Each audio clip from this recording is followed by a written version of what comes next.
Kumusta po kayo, mga minamahal naming taga-subaybay? Isang mainit at mapagpalang araw sa inyong lahat.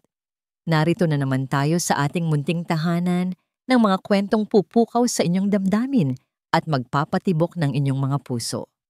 Handa na ba kayong samahan ako sa isang panibagong yugto ng buhay, pag-ibig at paghihiganti? Sabi nila, ang babaeng nagmamahal ng lubos ay handang tiisin ang lahat. Ang sakit, ang hirap, maging ang pagkawala ng sarili niyang dignidad. Pero paano kung ang mismong pagmamahal na yon ang siyang papatay sa kanya? Paano kung ang tanging paraan para mabuhay siya ay ang patayin ng siya na dating nagmamahal? Ngayong araw, tunghayan natin ang kwento ng isang asawang tinapak-tapakan at kung paano siya babangon mula sa abo ng kanyang nakaraan. Basag. Iyon ang unang tunog na umalingaw-ngaw sa buong Grand Ballroom ng Isla Verde Hotel, kasunod ang matinis na tawanan ng mga mayayamang panauhin. Sa sahig, nagkalat ang pira-pirasong kristal ng baso ng champagne. At sa gitna ng lahat ng ito, nakatayo si Liwayway, ang kanyang simpleng bestida ay basang-basa at amoy alak. Ang malagkit na likido ay tumutulo mula sa kanyang buhok, dumadaloy sa kanyang pisngi, na parang mga luhang hindi niya magawang ilabas. Hindi aksidente ang nangyari. Nakita ni Liwayway ng malinaw kung paano sinadya ng ginang na iyon, isang amiga ng kanyang biyenan, na ibuhos ang inumin sa kanya habang nagkukunwaring nadapa. Ay nako, pasensya ka na, Hija, sabi ng ginang na puno ng alahas sa leeg, pero ang mga mata nito ay nagniningning sa tuwa at pangungutya. Hindi kasi kita napansin. Masyado ka kasing walang dating. Akala ko parte ka lang ng dekorasyon. Nagtawanan ng mga nasa paligid. Ang mga tunog na yon ay parang mga karayom na tumutusok sa dibdib ni Liwayway. Nanatili siyang nakatungo, ang mga kamay ay mahigpit na nakakuyom sa gilid ng kanyang bestida. Gusto niyang sumigaw, gusto niyang lumaban, pero alam niyang wala siyang karapatan. Sa mundong ito ng mga mandragon, siya ay walang iba kundi isang palamuti na si Rana, isang anino na walang boses. Dahan-dahan niyang inangat ang kanyang tingin, hinahanap ang tanging tao na inaasahan niyang magtatanggol sa kanya. Si Habagat, ang asawa niya. Nakatayo si Habagat ilang metro ang layo, suot ang kanyang mamahaling tuksido, hawak ang isang baso ng whiskey. Nakikita ni Liwayway ang pagkabigla sa mga mata nito. Nakita niya ang akmang paghakbang nito palapit, pero sa isang iglap, napatigil ito. Isang matalim na tingin mula sa babaeng nakaupo sa gitna ng mahabang mesa ang pumigil kay Habagat. Si Doña Bituin Mondragon, ang reyna ng gabing ito at ang bangungot ng buhay ni Liwayway. Nakasuot ito ng pulang gown na tila dugo sa ilalim ng mga chandelier, nakataas ang kilay at ang muka ay walang bahid ng awa. Yumuko si Habagat. Umatras siya at nag-iwas ng tingin. Sa sandaling iyon, may kung anong namatay sa loob ni Liwayway. Mas masakit pa sa lamig ng champagne na bumabasa sa kanyang balat ang katahimikan ng kanyang asawa. Ang lalaking nangako sa harap ng dambana na poprotektahan siya. Ngayon ay hindi man lang makatingin sa kanya habang siya ay nilalapastangan. Ano pang tinatayo-tayo mo dyan, Liwayway? Ang boses ni Doña Bituin ay umalingaw-ngaw, matalas at malinaw, kahit walang mikropono. Tumahimik ang buong ballroom. Lahat ng mata ay nakatuon sa kanila. Naglakad palapit ang Donya. Ang bawat hakbang ay mabigat at puno ng awtoridad. Tumigil siya sa harap ni Liwayway. Tinitigan ito mula ulo hanggang paa, na parang isang basurang kailangang ilabas. Sinira mo ang gabi ko, mariing sabi ng Donya. 30 anibersaryo ng Buwan Holdings, at heto ka, nagkakalat ng dumi at kahihiyan. Wala ka na ngang ambag sa kumpanya, wala ka ring ambag sa pamilyang ito. Mama, tama na po. Mahinang subok ni Habagat, pero ni hindi siya nilingon ng ina. Tumahimik ka, Habagat, sigaw ng Donya bago muling hinarap si Liwayway. May kinuha itong isang brown envelope mula sa isang waiter na nasa tabi niya. Pagod na ako, Liwayway. Pagod na akong maghintay sa wala. Ilang taon na kayong kasal ng anak ko? 5? At anong ibinigay mo sa amin? Wala. Ibinato ni Doña Bituin ang envelope sa mukha ni Liwayway. Tumama ang matigas na papel sa kanyang pisngi bago ito bumagsak sa sahig at bumukas. Lumabas ang ilang mga dokumento, mga resulta ng medikal. Baog ka! Deklarasyon ng Donya, sapat para marinig ng lahat. Ayon sa mga doktor na pinakonsulta ko, hinding-hindi ka magkakaanak. Ikaw ang dulo ng lahi ng mga Mondragon kung mananatili ka pa rito. Isa kang tuyot na lupa na walang kakayahang magbunga. Napasinghap ang mga bisita. Naramdaman ni Liwayway ang init na umaakyat sa kanyang mukha. Alam niyang peke ang mga resultang iyon. Alam niyang maayos siya. Pero sino ang maniniwala sa anak ng isang namatay na kriminal laban sa salita ng makapangyarihang Doña Bituin? Lumuha na siya. Hindi dahil sa sakit, kundi dahil sa matinding galit na ngayon lang niya naramdaman ng ganito katindi. Tumingin siya ulit kay Habagat. Habs! Bulong niya, ang boses ay basag. Alam mong hindi totoo yan. Alam mong... Pero nanatiling nakayuko si Habagat. Ang mga kamay nito ay nakakuyom sa gilid, nanginginig, pero nanatiling tikom ang bibig. Pinili na naman nito ang kanyang ina. Pinili na naman nitong maging mabuting anak kaysa maging isang asawa. Dahan-dahang pinunasan ni Liwayway ang alak sa kanyang mukha. Ang mga luhang tumulo ay humalo sa mapait na likido. Huminga siya ng malalim at sa unang pagkakataon sa loob ng 5 taon, tumuwid siya ng tayo. Wala nang takot sa kanyang mga mata. Wala nang pagmamakaawa. Tama ka, Doña Bituin, sabi ni Liwayway. Ang boses niya ay hindi malakas, pero may diin na nagpatigil sa bulungan ng mga tao. Wala akong ibinigay sa pamilyang ito. Dahil ang pamilyang ito ay kumuha ng lahat sa akin. Ang dignidad ko, ang kaligayahan ko, at ang asawang akala ko ay kakampi ko. Binuksan niya ang kanyang maliit na clutch bag. Hindi panyo ang kinuha niya, kundi isang papel na matagal na niyang itinatago. Gusot na ito, tanda ng ilang beses niyang pagdadalawang isip. Pero ngayong gabi, buo na ang loob niya. Inilapag niya ang papel sa mesa, sa tabi ng birthday cake na kasing taas ng tao. Divorce papers, sabi niya ng maayos at malamig. Pinirmahan ko na. Ibinibigay ko na sa inyo ang gusto ninyo. Malaya na ang anak niyo, Donya. At higit sa lahat, malaya na ako. Tumingin siya kay Habagat sa huling pagkakataon. Wala nang pagmamahal sa tingin na yon. Tanging awa na lang para sa isang lalaking walang bayag. Paalam, Habagat. Sana maging masaya ka sa piling ng nanay mo. Tumalikod si Liwayway at naglakad palabas ng ballroom. Ang tunog ng kanyang sapatos sa marmol na sahig ay parang tunog ng orasan na nagbibilang ng oras. Walang sino man ang nagtangkang pumigil sa kanya. Paglabas niya ng hotel, sinalubong siya ng malakas na ulan at hangin. Ang bagyo ay bumabayo sa buong lungsod, pero hindi iyon alintana ni Liwayway. Hinayaan niyang basain siya ng ulan. Hinayaang hugasan nito ang amoy ng alak, ang amoy ng pabango ng mga hipokrito, at ang amoy ng kanyang dating buhay. Naglakad siya sa gitna ng kalsada, basang-basa, nilalamig.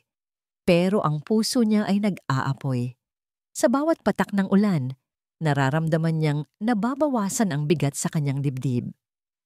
Hindi na ako iiyak, bulong niya sa hangin, habang nakatingin sa nagtataasang building ng syudad, kung saan ang Buwan Holdings ay nagniningning sa tuktok.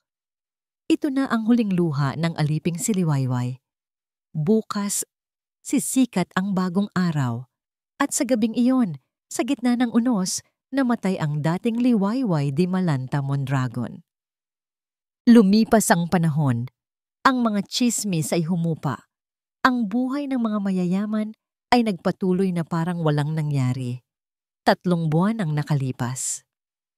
Sa loob ng conference room ng Buwan Holdings, ang tensyon ay kasing kapal ng usok. Nagkakagulo ang board of directors, Bumagsak ang stock ng kumpanya matapos ang sunod-sunod na pagkalugi sa mga investments. Galit na galit si Doña Bituin, hinahampas ang mesa. Sino? Sigaw ng Donya. Sino ang walang hiyang bumibili ng shares natin ng patago? Nalaman niyo na ba kung sino ang may-ari ng Archipelago Capital na yan? Nasa gilid si Habagat, mukhang pagod at walang tulog. Ang mga mata niya ay may lungkot na hindi maalis-alis simula noong gabing umalis si Liwayway. Mama, kailangan nating makipag-usap sa kanila. Hawak na nila ang 40% ng kumpanya. Sila na ang major stakeholder. Hindi ako yuyuko sa kahit sino. Anggil ng Donya. Biglang bumukas ang malaking pinto ng conference room. Ang tunog ay malakas at agaw pansin. Lahat ay napalingon. Pumasok ang isang grupo ng mga abogado at bodyguard na nagbigay daan para sa isang babae. Nakasuot ito ng puting power suit na hubog sa katawan. Napakalinis, napaka-elegante. Ang buhok nito ay maiksi at moderno. Hindi na ang mahabang buhok na laging nakapuyod noon. Ang mukha nito ay may makeup na simple pero matapang, lalo na ang mga mata na tila nakakabasa ng kaluluwa. Ang kanyang sapatos na may matulis na takong ay lumilikha ng tunog na nagpapatahimik sa buong kwarto. Natigilan si Habagat. Nanlaki ang mga mata ni Doña Bituin. Naglakad ang babae patungo sa kabisera ng mesa. Ang pwesto na dapat ay para sa Donya. Hindi siya naupo. Tumayo siya doon. Inilapag ang kanyang mamahaling bag at ngumiti.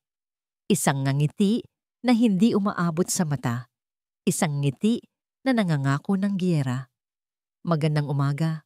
Board of Directors? Bati niya. Ang boses niya ay pamilyar, pero puno ng bago at nakakatakot na kapangyarihan. Ako ang kinakatawan ng Archipelago at Sinag Capital. Ako ang bagong may-ari ng gusaling tinatapakan ninyo. Tumingin siya ng diretso sa mata ng kanyang dating biyenan at pagkatapos ay sa kanyang dating asawa. Ako si Liwayway Di Malanta at narito ako para maningil. Parang huminto ang pag-ikot ng mundo sa loob ng conference room. Ang tanging naririnig ko lang ay ang malakas na kabog ng dibdib ko, mas malakas pa sa kulog sa labas ng gusali. Nakatingin ako sa kanya, sa babaeng nakatayo sa dulo ng mahabang mesa. Ang babaeng dati nakayuko, laging humihingi ng tawad kahit wala namang kasalanan, at laging naghihintay sa akin na ipagtanggol siya. Pero ngayon, ang babaeng nasa harapan ko ay parang isang estranghero. Si Liwayway. Pero hindi ito ang Liwayway na kilala ko. Ang Liwayway na iniwan ko sa ballroom, 3 buwan na. Ang nakakaraan ay basag, luhaan at talunan. Ang Liwayway na ito ay buo, matigas, at nakakatakot. Liwayway? Ang pangalan ay lumabas sa bibig ko nang hindi ko sinasadya. Parang isang bulong ng pagdududa. Hindi niya ako nilingon. Nanatili ang kanyang matatalim na mata kay Mama, kay Doña Bituin, na ngayon ay nanginginig na sa galit habang nakahawak sa gilid ng mesa. Ang mukha ng nanay ko ay namumula, pinaghalong gulat at insulto. Anong kalokohan ito? Sigaw ni Mama, basag ang boses, pero pilit pa ring nagmamatenimento ng awtoridad. Security! Nasaan ang security? Bakit niyo pinapasok ang babaeng to? Ilabas niyo siya. Kaladkarin niyo siya palabas gaya ng basurang nararapat sa kanya. Ngunit walang gumalaw. Ang mga gwardya sa pinto ay nanatiling nakatayo. Nakayuko ng bahagya sa direksyon ni Liwayway. Dahan-dahang humakbang si Liwayway palapit sa upuan na nasa kanan ni Mama. Ang upuan na dapat ay para sa akin bilang Vice President. Inilapag niya ang kanyang bag sa ibabaw ng makintab na mahogany table. Ang tunog ng balat ng bag na tumama sa kahoy ay parang tunog ng isang hatol. Huwag ka nang mag-aksaya ng laway sa pagsigaw, Doña Bituin, kalmadong sabi ni Liwayway. Ang boses niya ay malamig, parang yelo na humahaplos sa batok ko. Ang security agency na nagbabantay sa building na ito, binili na ng Sinag Capital noong nakaraang linggo. Ako na ang nagpapasahod sa kanila. Kaya bakit nila ako palalabasin sa sarili kong pag-aari? Umugong ang bulungan sa buong kwarto. Ang mga board members ay nagkatinginan, baka sa mga mukha nila ang takot at pagkamangha. Hindi totoo yan, giit ni Mama. Pero nakikita ko sa mga mata niya ang takot. Sinungaling ka. Wala kang pera. Isa ka lang anak ng kriminal. Paano ka magkakaroon ng kumpanya? Ngumiti si Liwayway. Pero hindi ito ngiti ng tuwa. Ito yung klase ng ngiti na nakikita ko sa mga negosyante bago nila lamunin ng buo ang kalaban. Maraming pwedeng mangyari sa loob ng 3 buwan, Donya. Habang abala kayo sa pagtatakip ng mga kapalpakan ng Buwan Holdings, abala naman ako sa pagpupulot ng mga pirasong itinapon nyo. Sagot ni Liwayway. Binuksan niya ang isang folder na inabot ng kanyang abogado. As of today, patuloy niya habang iniisa-isa ng tingin ang mga board members. Hawak ng Archipelago at Sinag Capital ang 47% ng shares ng Buwan Holdings. At dahil nalaman kong ibinenta ni Mr. Tan at Mrs. Lopez ang kanilang combined 11% shares kaninang umaga sa akin, that makes me the majority shareholder with 51% ownership. Napasinghap ako. 51%. Ibig sabihin, hawak na niya ang leeg namin. Imposible. Bulong ko na paupo ako sa upuan ko dahil nanghina ang tuhod ko. Liway, paano mo nagawa ito? Sa wakas, lumingon siya sa akin. Inasahan kong makakita ng kahit kaunting lambot sa mga mata niya. Inasahan kong makikita ko yung dating pagtingin niya sa akin, yung puno ng pagmamahal, kahit na may halong sakit. Pero wala. Para akong tumitingin sa isang pader na walang emosyon. It's purely business, Mr. Mondragon. Sagot niya sa akin. Formal at walang bahid ng pagkakilala. At bilang bagong may-ari, may una akong utos. Humarap siya ulit sa board. Ang Isla Verde Project, ang resort, na pinagmamalaki ng pamilyang ito, I want it stopped immediately. Ipapabuwag natin ang construction at ibebenta ang lupa. Hindi! Sigaw ni Mama. Halos lumuwa na ang mata. Akin ang proyektong yan. Pangarap yan ng asawa ko. Hindi mo pwedeng gawin yan. Pwede ko. Mabilis na sagot ni Liwayway. Ang boses ay tumaas ng bahagya, puno ng kapangyarihan. Dahil ako ang may hawak ng pera. At ayon sa financial report, ang proyektong yan ang humihigop ng pondo ng kumpanya. It is a bleeding asset, we cut it off. Please, Liwayway. Sumingit na ako. Tumayo ako at lumapit sa kanya. Hindi pinapansin ang mga mata ng ibang tao. Pag-usapan natin to. Wag dito. Wag sa harap nila. Asawa mo ako. Pamilya tayo. Natahimik ang lahat. Hinintay nila ang sagot niya. Tinitigan ako ni Liwayway. Matagal.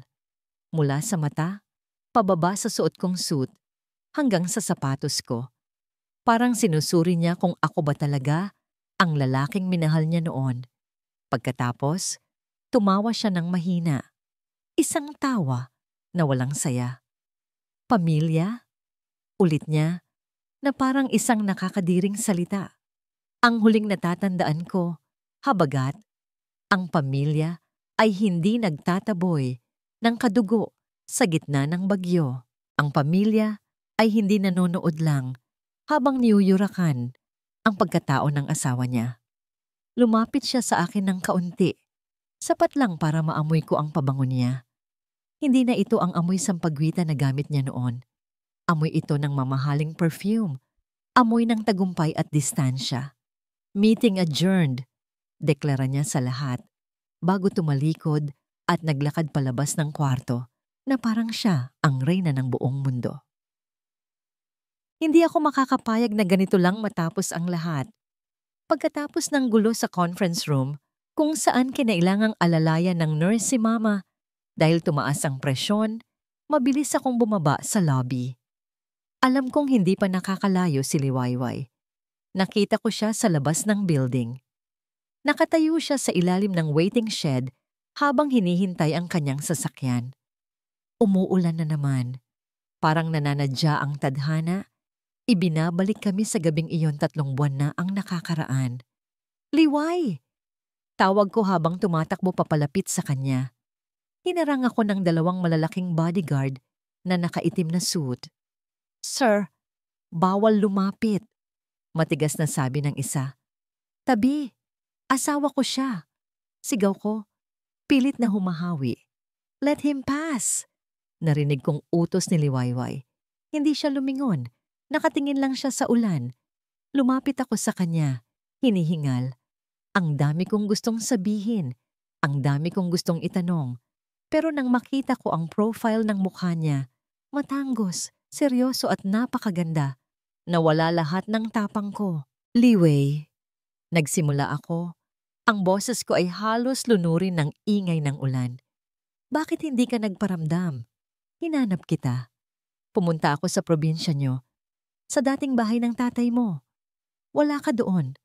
Akala ko kung ano na ang nangyari sa'yo. Hinanap mo ako?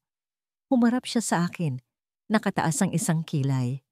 O hinanap mo ako para papirmahan ang annulment papers ng tuluyan? Hindi! Mabilis kong sagot.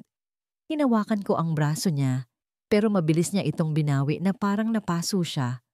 Gusto kong mag-sorry. Alam kong nagkulang ako nung gabing yon. Alam kong naging duwag ako. Pero Liway, nanay ko yon. Alam mo naman kung paano magalit si mama. Sinubukan?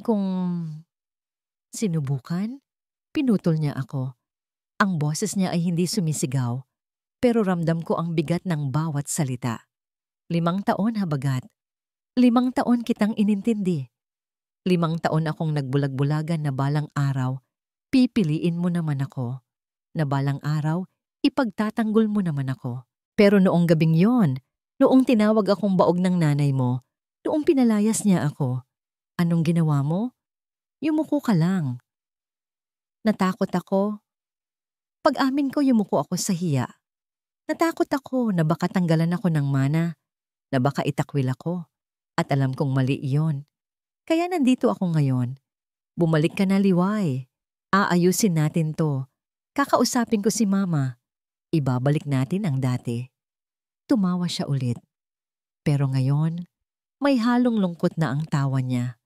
Habagat makinig ka, sabi niya. Tinignan ako diretso sa mata. Wala nang babalikan. Ang Liwayway na asawa mo, patay na siya. Pinatay niyo siya noong gabing yon.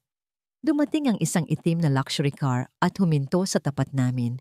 Binuksan ng driver ang pinto para sa kanya. Liway, please. Pagmamakaawa ko, humakbang ako para pigilan siya.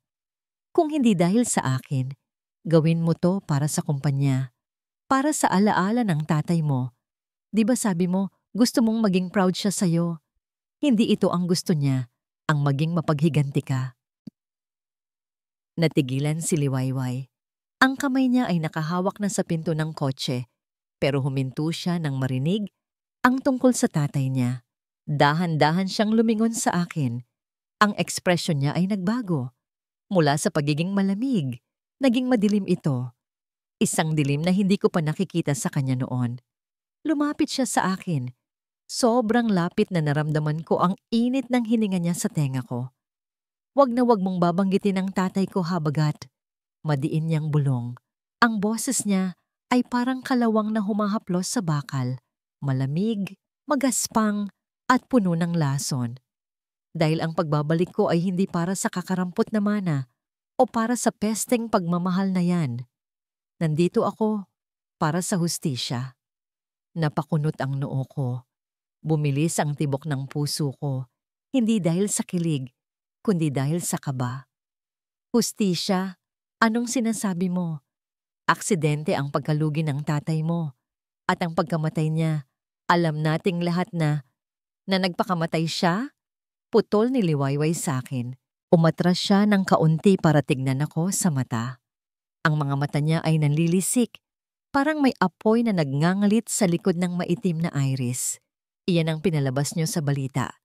Iyan ang ipinamukha niyo sa akin habang nagluluksa ako.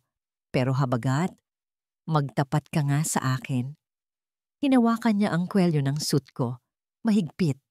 Halos masakal ako, pero hindi ako makagalaw. Sigurado ka bang nagpakamatay siya?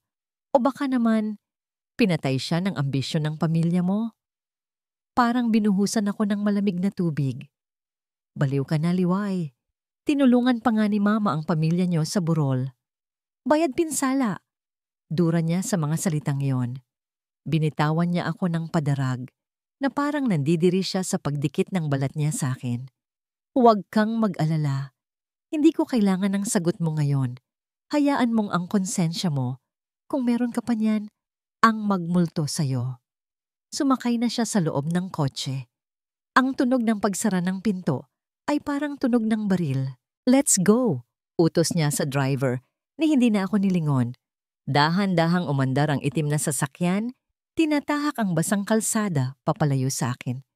Naiwan akong nakatayo sa bangketa, basang-basa ng ulan, habang ang mga salita niya ay paulit-ulit na umaalingaw-ngaw sa isip ko. Pinatay siya ng ambisyon ng pamilya mo. Napahawak ako sa dibdib ko, naninikip ito. Gusto kong isipin na nagsisinungaling lang siya, na gumagawa lang siya ng kwento para saktan ako. Pero bakit parang may kung anong takot na gumagapang sa likod ko? Bakit bigla kong naalala ang mga bulungan ni na Mama at ng abogado noong panahong yon? Tumingala ako sa gusali ng Buwan Holdings. Ang dambuhalang logo ng kumpanya ay nagniningning sa gitna ng bagyo. Dati, tinitignan ko ito bilang simbolo ng tagumpay. Ngayon, sa ilalim ng madilim na langit at sa bigat ng paratang ni Liwayway, mukha itong isang higanting libingan. Napaluhod ako sa semento. Hindi ko alam kung tubig ulan o luha na ang dumadaloy sa mukha ko. Ang alam ko lang, ang bagyong dala ni Liwayway ay hindi lang sisira sa kumpanya. Sisirain nito ang lahat ng pinaniwalaan ko sa buong buhay ko. Liway, bulong ko sa hangin. Ano bang totoo? Malamig ang hangin sa loob ng penthouse suite ko sa tuktok ng Sinag Capital. Pero kahit gaano kataas ang aircon o kahit gaano kapal ang mamahaling kumot na nakabalot sa akin, hindi nito mapapawi ang lamig na nararamdaman ko sa tuwing ipinipikit ko ang aking mga mata. 2:00 na ng madaling araw. Nakatingin ako sa malawak na bintanang salamin. Tanaw ang mga ilaw ng Maynila. Mula dito sa itaas, ang mga sasakyan ay parang maliliit na alitap-tap. Ang mundo ay mukhang payapa. Pero sa isip ko maingay. Napakaingay. Sa tuwing tumatahimik ang paligid, bumabalik ako sa gabing iyon. 10 taon na ang nakararaan, hindi sa marangyang ballroom ng Isla Verde, kundi sa masikip at inaamag naming kwarto sa lumang bahay. Napapikit ako at hinayaan ang alaala na lamunin ako muli. Tay! Tawag ko habang pinupunasan ng pawis sa noo ni tatay. Maputla na siya. Ang balat niya ay kulay abo na at ang bawat paghinga niya ay parang huni ng sirang makina. Liway. Garal-gal ang boses niya. Hawak niya ang kamay ko ng mahigpit. Sobrang higpit na masakit na, pero hindi ako bumibitaw. Anak, nandito lang ako, tay. Parating na ang ambulansya. Kumapit ka lang. Umiiyak kong sabi. Pero alam ko at alam niya, nahuli na ang lahat. Wala kaming pera.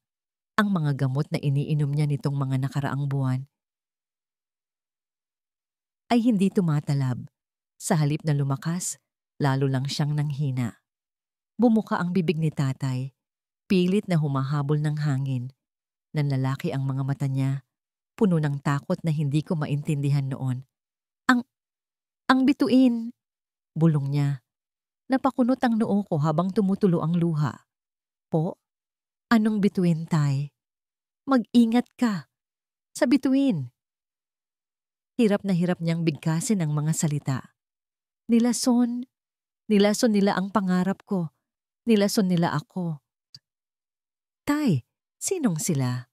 Anong sinasabi mo? Pero hindi na siya nakasagot. Isang huling paghinga, isang huling higpit ng hawak, at pagkatapos, bumitaw na siya. Ang kamay niyang puno ng kalyo mula sa pagtatrabaho ay bumagsak sa kama. Kasabay ng paglagot ng hininga niya ay ang malakas na kalampag sa aming pintuan. "Buksan niyo to! Bayaran niyo ang utang niyo! Alam naming nasa loob kayo!" Sigaw ng mga tauhan ng lending company.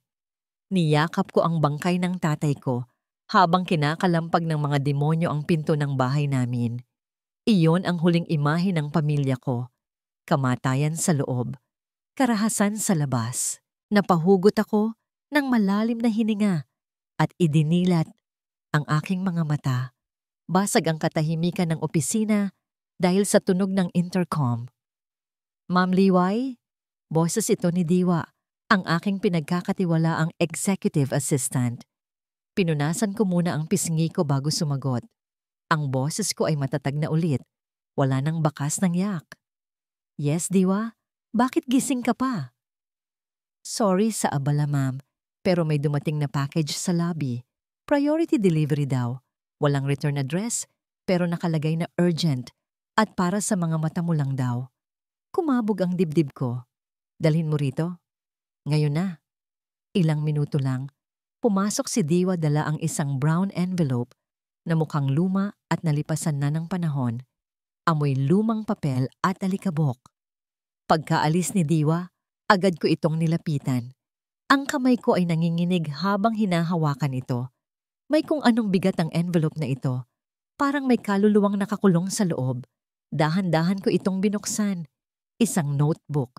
Isang itim na leather notebook na halos sukab na ang pabalat. Nanlaki ang mata ko. Kilala ko ang notebook na ito. Ito ang diary ni tatay.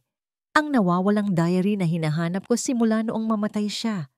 Akala ko ay tinapon na ito ng mga nag-ilit ng bahay namin noon. Sino ang nagpadala nito? Binuklat ko ang mga pahina. Ang sulat kamay ni tatay. "Buhay na buhay. Enero 20, masaya ako. Mukhang magkakaroon ako ng malaking break. Interesado ang Mondragon Group sa formula ng sabon na gawa ko. Mabait si Doña Bituin, sabi niya, tutulungan niya akong mapalago ito." Napangisi ako ng mapait. Mabait? Isa siyang ahas, tay. Inilipat ko ang mga pahina. Habang tumatagal, nagbabago ang tono ng mga sulat. Mula sa pag-asa, naging pagdududa. "Marso Des, may mali sa kontrata. Gusto nilang angkinin ang intellectual property rights. Pero sabi ni Bituin, formalidad lang daw iyon. Kailangan ko ng pera para sa pag-aaral ni Liwayway. Pumirma ako. Abril 5, nagsisimula na akong himatayin. Sabi ni Bituin, stress lang daw. Nagbigay siya ng mga espesyal na gamot galing sa abroad. Mahal daw ito, pero sagot na niya. Napakabuti talaga ng pamilyang ito. Humigpit ang hawak ko sa notebook. Gamot o lason? Binasa ko ng mabilis ang mga sumunod na pahina. Ang pagbagsak ng kalusugan ni tatay ay kasabay ng pagbagsak ng negosyo niya dahil sa mga aberya na gawa-gawa ng Mondragon. Unti-unti silang pinapatay ang kabuhayan namin at ang tatay ko mismo hanggang sa makarating ako sa huling entry, 2 araw bago siya namatay. Mayo 20, hindi na ako makabangon. Alam ko na ngayon, hindi gamot ang iniinom ko. Sa tuwing umiinom ako, parang sinusunog ang laman loob ko. Narinig ko ang usapan nila noong nakaraan sa telepono.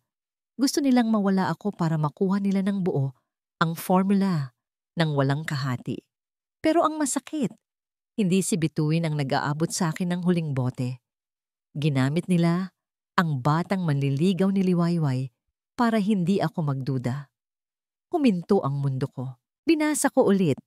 Baka mali lang ako ng basa. Baka namamalikmata lang ako. Ginamit nila ang batang manliligaw ni Liwayway. 10 taon na ang nakararaan. 2 lang ang manliligaw ko noon. Si Mateo na nasa ibang bansa na at Ibinaba ko ang tingin ko sa huling pangungusap. Ngumiti pa sa akin si Habagat habang inaabot ang gamot. Sabi niya, "Tay, inumin niyo po ito para lumakas kayo. Bilin po ni Mama." Napakabait na bata. Hindi niya alam na siya ang ginagawang tagahatid ng kamatayan ko. O baka, alam niya, Diyos ko, huwag naman sana. Nabitawan ko ang diary. Bumagsak ito sa sahig na parang isang bomba. Napahawak ako sa bibig ko para pigilan ang pagsigaw. Ang mga luha ay bumalong nang walang paalam. Hindi luha ng lungkot, kundi luha ng pagtataksil na humihiwa sa puso ko. Si Habagat, ang lalaking minahal ko, ang lalaking pinakasalan ko kahit tinutulan ng lahat. Ang lalaking akala ko ay biktima lang din ng nanay niya. Siya ang nagpainom ng lason sa tatay ko. Hindi, bulong ko, habang unti-unting gumuguho ang natitirang pagmamahal ko para sa kanya. Habagat, paano mo nagawa ito? Biglang nag-flashback sa isip ko ang mukha ni Habagat nung mga panahong yon. Ang maamo niyang mukha habang dinadalaw si tatay, ang pag-aalaga niya, ang mga pangako niya na aalagaan niya kami. Lahat ba yon ay kasinungalingan? Kung alam niyang laso ng ibinibigay niya, ibig sabihin, pinakasalan niya ako habang ang mga kamay niya ay marumi sa dugo ng ama ko? Ibig sabihin, sa bawat gabi na katabi ko siya, sa bawat oras na niyayakap niya ako noong nagluluksa ako, tinatawanan niya ako sa isip niya. Ah! Isang malakas na sigaw ang kumawala sa dibdib ko. Hindi ko mapigilan. Sobrang sakit. Parang may pumipiga sa puso ko na hindi ako makahinga. Dahil sa sobrang galit, dinampot ko ang isang baso ng tubig sa mesa at ibinato ito sa pader. Crash! Nagkalat ang bubog sa sahig kasabay ng pagbagsak ng mga luha ko. Napaluhod ako. Yakap-yakap ang sarili. Pakiramdam ko ay naduduwal ako. Gusto kong isuka ang lahat ng alaala namin ni Habagat. Gusto kong burahin ang bawat halik, bawat hawak, bawat mahal kita na sinabi niya. Dahil ang lahat ng yon ay nakapatong sa bangkay ng tatay ko. Ikaw, bulong ko sa hangin habang nanginginig ang buong katawan ko. Ikaw ang pumatay sa kanya, Habagat. Ikaw. Napatingin ako sa picture frame na nakataob sa gilid ng mesa. Litrato namin yon noong kasal. Nakangiti siya. Mukha siyang anghel. Mukha siyang inosente. Dahan-dahan akong tumayo kahit nanghihina ang mga tuhod ko. Pinulot ko ang picture frame. Tinitigan ko ang mukha niya sa huling pagkakataon. Ang lalaking minahal ko ng higit pa sa buhay ko. Ang lalaking ipinaglaban ko sa mundo. At ngayon, ang lalaking kailangan kong wasakin. Kung kasabwat siya, kung alam niya ang ginagawa niya, hindi ko siya mapapatawad. Hinding-hindi. Pinunasan ko ang mga luha sa pisngi ko. Hindi na ito luha ng isang asawang nasaktan. Ito ay luha ng isang anak na nagising na sa katotohanan. Kinuha ko ang gunting sa ibabaw ng aking mesa. Ang talim ng bakal ay kasing lamig ng nararamdaman ko ngayon. Tinitigan ko ang mukha ni Habagat sa litrato. Ang ngiting iyon na dati nagbibigay sa akin ng lakas, ngayon ay nagmumukhang isang maskara ng demonyo. Krk! Ang tunog ng paggupit ng papel ay umalingaw-ngaw sa tahimik na opisina. Krk! Dahan-dahan, walang pag-aalinlangan, ginupit ko ang mukha ni Habagat mula sa litrato. Inihiwalay ko siya sa akin. Inihiwalay ko siya sa buhay ko. Ang natira na lang ay ang larawan ko. Nakatayo mag-isa. Suot ang wedding gown, pero wala na ang groom. Hinayaan kong mahulog ang ginupit na mukha ni Habagat sa trash bin sa ilalim ng mesa, kasama ng mga basura, kasama ng mga dumi, kung saan siya nararapat. Dinampot ko ang cellphone ko. Kahit madaling araw na, tinawagan ko ang aking private investigator. Hello, Ma'am Liway. Sagot ng nasa kabilang linya, halatang bagong gising. Gusto kong imbestigahan mo ang lahat ng kilos ni Habagat Mondragon. 10 taon na ang nakakaraan. Utos ko. Ang boses ko ay matigas at walang emosyon. Hanapin mo ang lahat. Sino ang mga kausap niya, saan siya pumupunta, at kung anong gamot ang nirereseta ng pamilya niya sa tatay ko. Ma'am, akala ko ba target natin si Doña Between? Nagbago na ang plano. Sagot ko habang nakatingin sa diary ng tatay ko. Hindi lang ang reyna ang papatumbahin natin. Isasama natin ang prinsipe. Ibinaba ko ang telepono at muling tumingin sa bintana. Ang ulan sa labas ay tumigil na, pero ang bagyo sa loob ng puso ko ay nagsisimula pa lamang. Tapos na ang pagiging tanga ko, habagat, bulong ko sa hangin. Kung impyerno ang ibinigay mo sa ama ko, sisiguraduhin kong impyerno rin ang ibibigay ko sa'yo. Matitikman mo ang laso ng sarili mong kasalanan. Isinara ko ang diary. Ang tunog ng pagsara nito ay parang tunog ng pagsara ng pinto ng selda. Ang hatol ay naibaba na. Hindi ako makatulog. 3:00 na ng madaling araw. Pero gising na gising ang diwa ko. Ang malaking mansyon ng mga Mondragon ay tahimik. Pero para sa akin, napakaingay nito. Ang bawat creak ng sahig, ang bawat ihip ng hangin sa labas, ay parang mga bulong ng multo. Ang mga salita ni Liwayway kanina ay paulit-ulit na nagre-replay sa utak ko. Pinatay siya ng ambisyon ng pamilya mo. Bumangon ako mula sa kama. Pawis na pawis ako kahit naka-full blast ang aircon. Kailangan ko ng tubig. Kailangan kong lunurin ang kaba sa dibdib ko. Paglabas ko ng kwarto, napansin kong may ilaw pa sa library ni Mama sa dulo ng pasilyo. Bukas ng bahagya ang pinto. Lalakad sana ako pabalik nang marinig ko ang boses niya. Mahina, pero madiin. Galit. Attorney, huwag mo akong binibigyan ng mga rason. Binabayaran kita para ayusin ang mga kalat, hindi para magreklamo. Napahinto ako. Alam kong mali ang makinig sa usapan ng iba, pero may kung anong puwersa ang humila sa akin palapit sa pinto. Dumikit ako sa pader, pinipigil ang paghinga. Oo, singal ni Mama sa telepono. Yung kaso 10 taon na ang nakakaraan, yung kay Ricardo Di Malanta. Nanigas ako. Ricardo, ang tatay ni Liwayway. Nagpapaimbestiga ang anak niya. Patuloy ni Mama. Ang tono niya ay may halong takot na pilit niyang tinatago sa tapang. Kailangan nating siguraduhin na walang matitirang ebidensya. Sunugin niyo ang mga lumang files sa warehouse kung kailangan. Walang pwedeng makadikit sa atin sa pagkamatay ng matandang yon. Napahawak ako sa bibig ko. Totoo. Totoo ang sinabi ni Liwayway. May itinatago sila. May kinalaman si Mama sa pagkamatay ni Mang Ricardo. At yung tungkol sa gamot? Tanong ni Mama. Mas humina ang boses. Sigurado ka bang wala ng traces? Mabuti. Dahil kung malalaman ni Habagat ang tungkol doon, kung malalaman niyang siya ang naputol ang sasabihin niya. Tumahimik sa kabilang linya. Basta ayusin mo yan. Ayokong makulong. At lalong ayokong mawala sa akin ang anak ko. Pinaba na niya ang telepono. Rinig ko ang paglakad niya, ang pagbukas ng drawer, at ang tunog ng baso at alak. Dahan-dahan akong umatras. Nanginginig ang tuhod ko. Gusto kong pumasok at kumprontahin siya, pero alam kong hindi siya aamin. Kilala ko si Mama. Maling-mali ang timing, magaling siyang magsinungaling. Kung papasok ako ngayon na walang hawak na alas, babaligtarin niya lang ang kwento. Bumalik ako sa kwarto ko, pero hindi para matulog. Naghintay ako. Naghintay ako ng 1 oras, 2 oras, hanggang sa mamatay ang ilaw sa library at marinig ko ang pagpasok ni Mama sa master's bedroom. 5:00 ng umaga. Ito na ang pagkakataon ko. Pumasok ako sa library nang walang ingay. Amoy alak at mamahaling sigarilyo ang kwarto. Dumiretso ako sa mesa niya.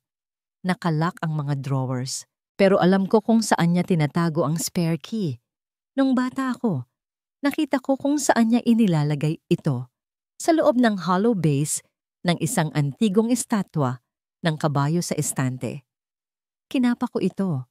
Nandoon pa rin. Nanginig ang kamay ko habang isinusuot ang susi sa butas ng drawer. Click. Bumukas ito. Puro mga legal documents ang nasa ibabaw. Mga titulo ng lupa, mga bank accounts. Pero hindi yun ang hinahanap ko. Kinapa ko ang pinakailalim. Sa ilalim ng false bottom ng drawer, may naramdaman akong matigas na bagay. Isang maliit na kahon na gawa sa pelus.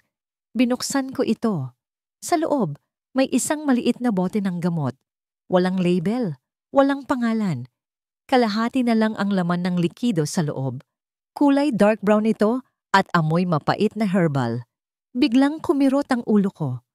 Parang isang pelikula na nag-flashback sa isip ko ang isang alaala 10 taon na ang nakakaraan. Isang hapon, kakatapos ko lang sa unibersidad. Tinawag ako ni Mama sa kwartong ito. Habagat anak, malambing na sabi ni Mama.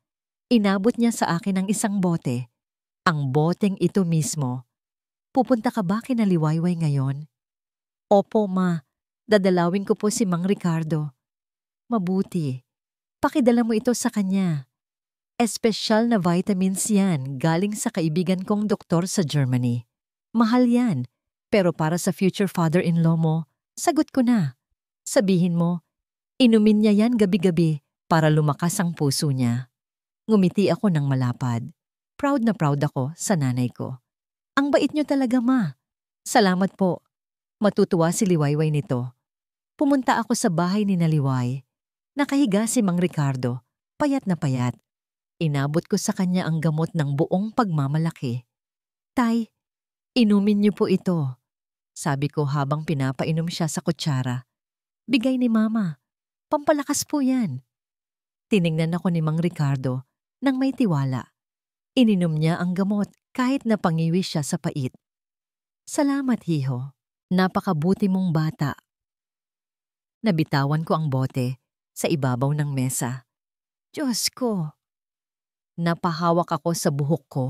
Hinihila ito sa sobrang frustration. Ang alaalang yon. Akala ko isa lang itong simpleng memorya ng pagtulong. Pero ngayon, sa liwanag ng mga narinig ko, ako ang nagpainom. Ako ang nagdala. Ang mga kamay ko, ang mga kamay na humahawak kay Liwayway. Ito rin ang mga kamay na pumatay sa tatay niya. Hindi totoo to. Bulong ko, habang tumutulo ang luha ko sa mesa. Hindi ako mamamatay tao, hindi ko alam. Pero hindi sapat ang hindi alam. Ang katangahan ay hindi dahilan para makatakas sa kasalanan. Kinuha ko ang bote. Isinilid ko ito sa bulsa ko.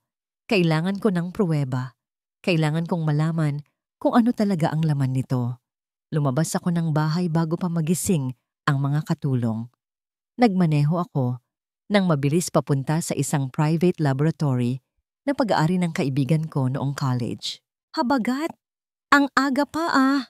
Bati ni Doc Eric, halatang naguguluhan nang makita akong mugto ang mata at gulo-gulo ang buhok sa labas ng klinik niya.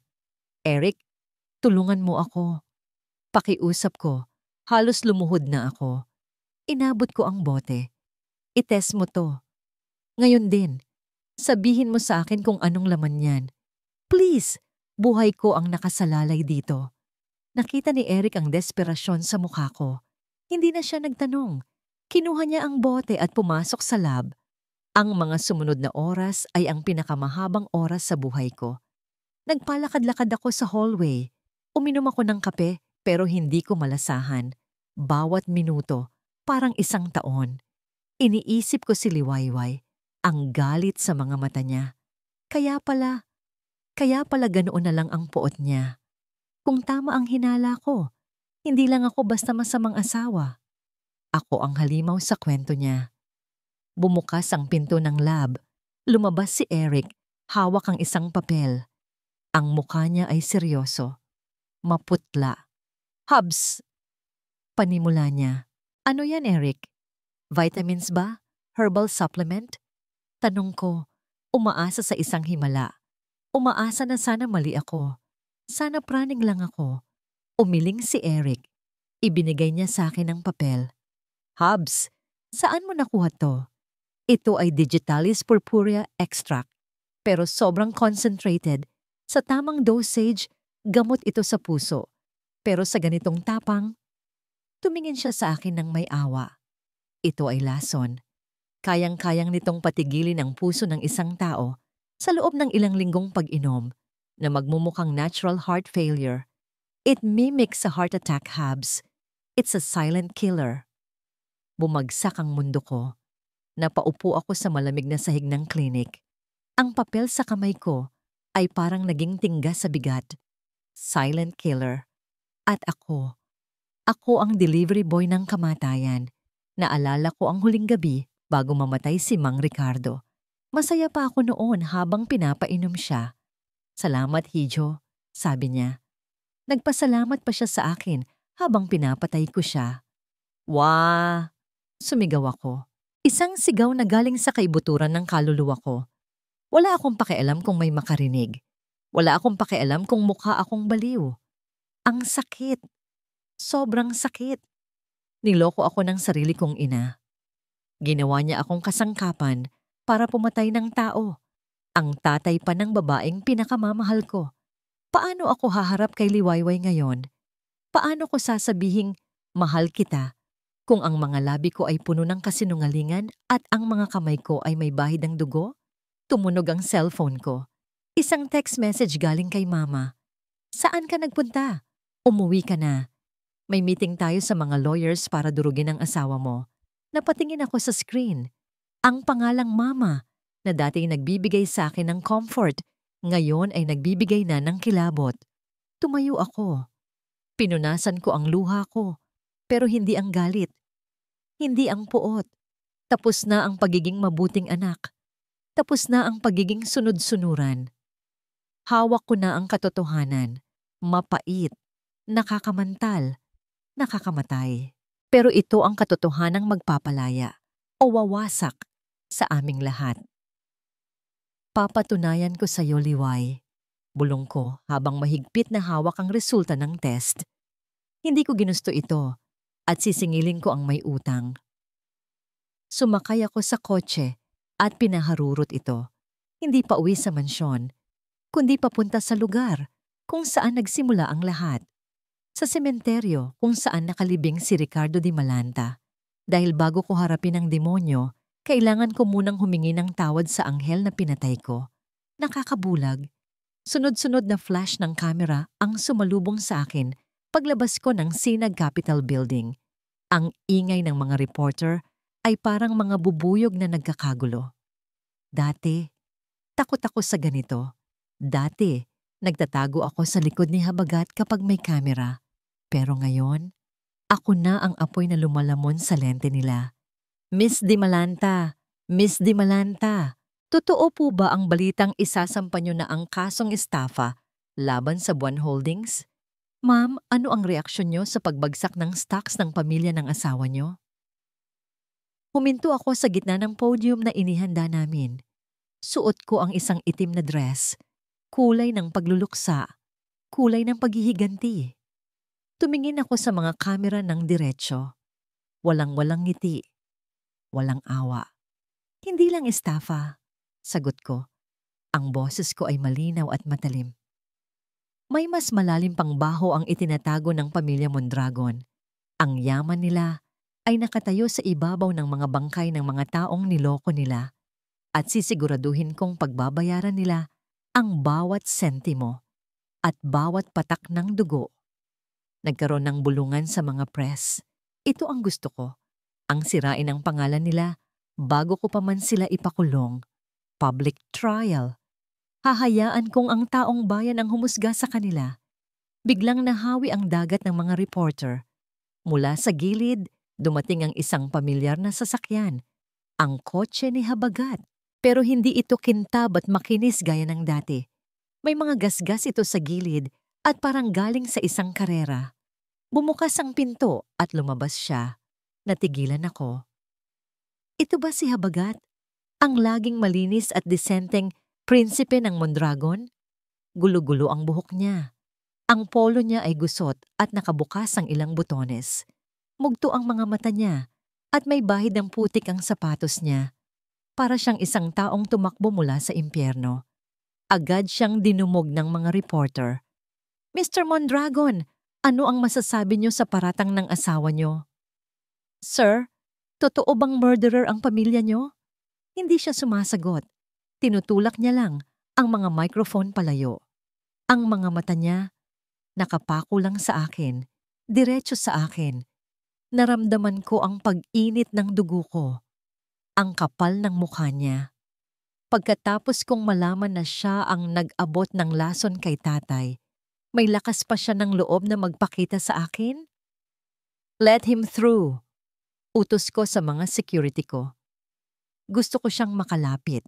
Gusto kong makita niya ng malapitan ang galit ko. Nang makalapit siya sa podium, tumahimik ang lahat. Ang tensyon ay kasing kapal ng pader.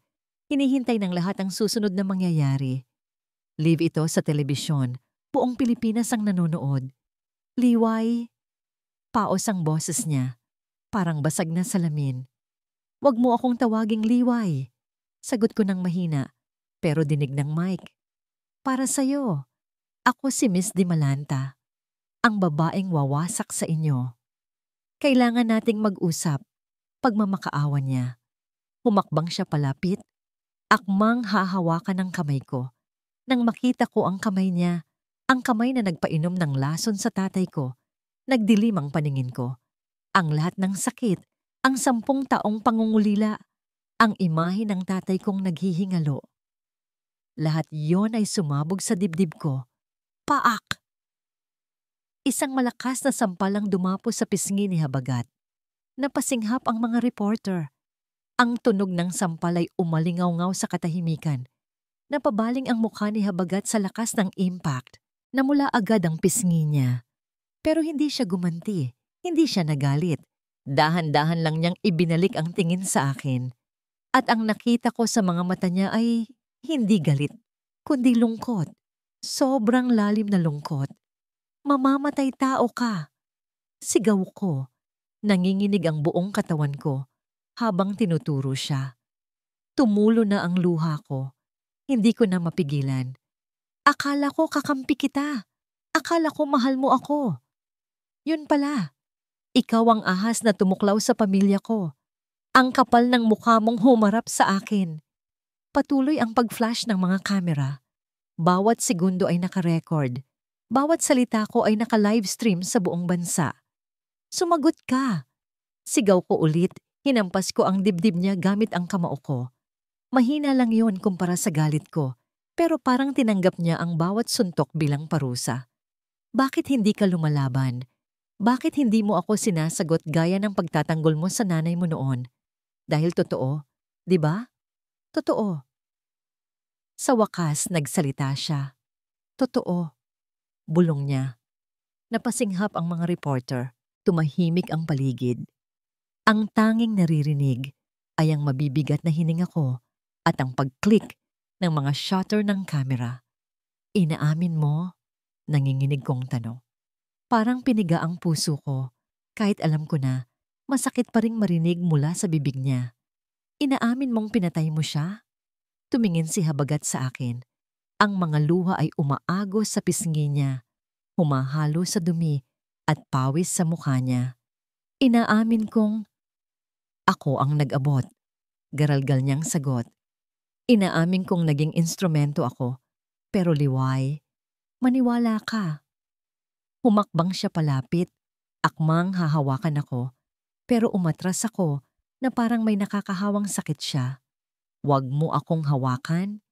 Imbes na magalit, dahan-dahang ginawa ni Habagat ang bagay na hindi ko inaasahang gagawin ng isang Mondragon. Sa harap ng daan-daang tao, sa harap ng mga kamera, sa ibabaw ng mainit at magaspang na semento, lumuhod siya. Ang prinsipe ng Buwan Holdings, ang lalaking tinitingala ng lahat, ay nakaluhod ngayon sa paanan ko. Nakayuko, suko, basag. Habagat! Bulong ko, natigilan ako sa nakita ko. Gusto kong matuwa. Ito ang gusto ko. 'Di ba? Ang makita silang gumapang sa lupa. Pero bakit parang hindi tagumpay ang nararamdaman ko kundi awa? Patawarin mo ako. Hagulgol niya. Ang boses niya ay puno ng sakit na tumagos sa mikropono ng mga reporter. Wala akong ibang hiling kundi ang kapatawaran mo. Kunin mo na ang lahat, Liway. Ang kumpanya, ang pera, ang mana ko. Kahit ang buhay ko, ibibigay ko sa'yo. Wala akong kwentang asawa. Wala akong kwentang tao. Yumuko siya hanggang sa dumikit ang noo niya sa semento. Pero parang awa mo na. Patuloy niya habang nakadapa. Bago mo ako ipakulong, bago mo ako ipapatay, bigyan mo ako ng pagkakataon. Nag-angat siya ng tingin. Pula ang mga mata niya. Makinig ka sa akin. Kahit ngayon lang. Kahit huling beses na.